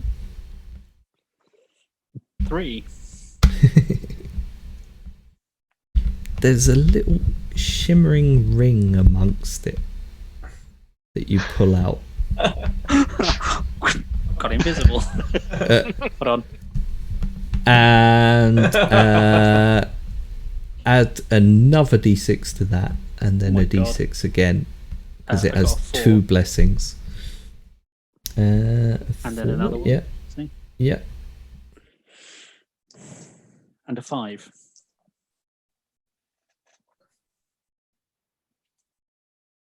The If one of these is ring in invisibility, question. we're finding Yeah, a volcano. no.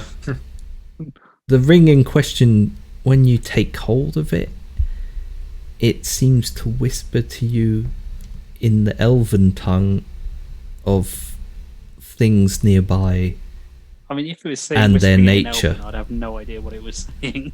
Yeah, but you kind of understand it as well. When you're holding it, you don't. But if you put it on, you get this sense of insight and exploration. Ooh. Nice. I'll put the ring on. Looks kind of fancy. Hi, Master Burroughs. I told you, you're no longer a farmer. You're with us. A warden.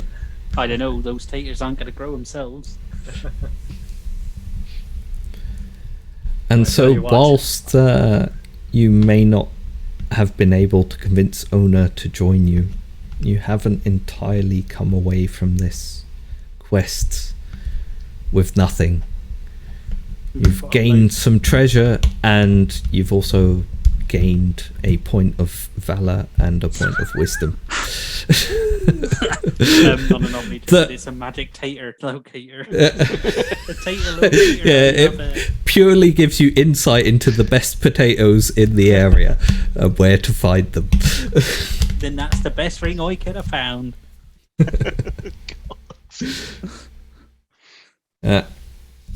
Okay. Varda's I think rough. though- He's weary and he's really close to being miserable, but he's not quite. He's like, I think that's enough for us today, guys. I think rather than running through the whole fellowship phase, which to be honest in a one shot isn't necessarily important, because we'll end with the 4 of you weary, tired, but having done your utter best and knowing that you've maybe made a dent in the shadow that was falling over the land.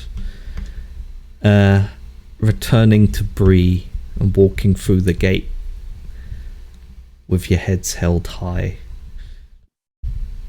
and approaching Haynar, who asks, "And what news?" and will I'm slowly, not going to tell him. will slowly fade away there. Thanks, Lewis. That was Anyway, amazing. thank you for playing. It was I really like the system though. It you do. feels very It's Lord of the Yeah, Rings can't as play well. some more. It does, yeah. See And if I can put this tater locator together. Yeah. So yeah, for everyone at home, usually after this, there's also another phase, the fellowship phase, where you just sort of you have your downtime, which is a kind of sub game within itself. The things you do there to recover from your adventures or to explore other things. But obviously, this being a one shot, we'll leave it at that. Is there anything else we need to promote or tell people about for next But week. I suppose one thing we should probably say is if you like this and you want to see more, do tell us. The only way we're going to know if you want to see more is by you telling us you want to. Yeah, So either that's tell us on the Discord, tell us in the comments if you're watching on YouTube, and then we'll know. okay. And yeah, join us next week throughout the week for more Garblag games on the various days that you usually find Garblag games with the various games that you usually find upon there. Although there might be something a bit... No, who knows? We'll find out. Well, we've got stuff on Tuesday, Wednesday, Thursday, and Yeah, Friday. Yep. yeah. That was what I was thinking. It's nothing on Monday at the moment, is it? That was what I was... Nothing on Monday, but No. yeah, Tuesday, Oh, okay. Tuesday, Wednesday, Thursday, twice on Thursday and Friday. There you go. Okay.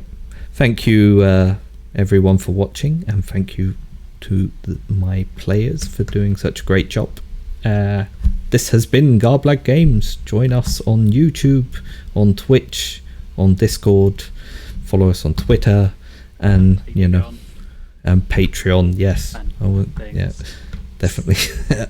Okay. Thank you. Good night. Bye. Cheers.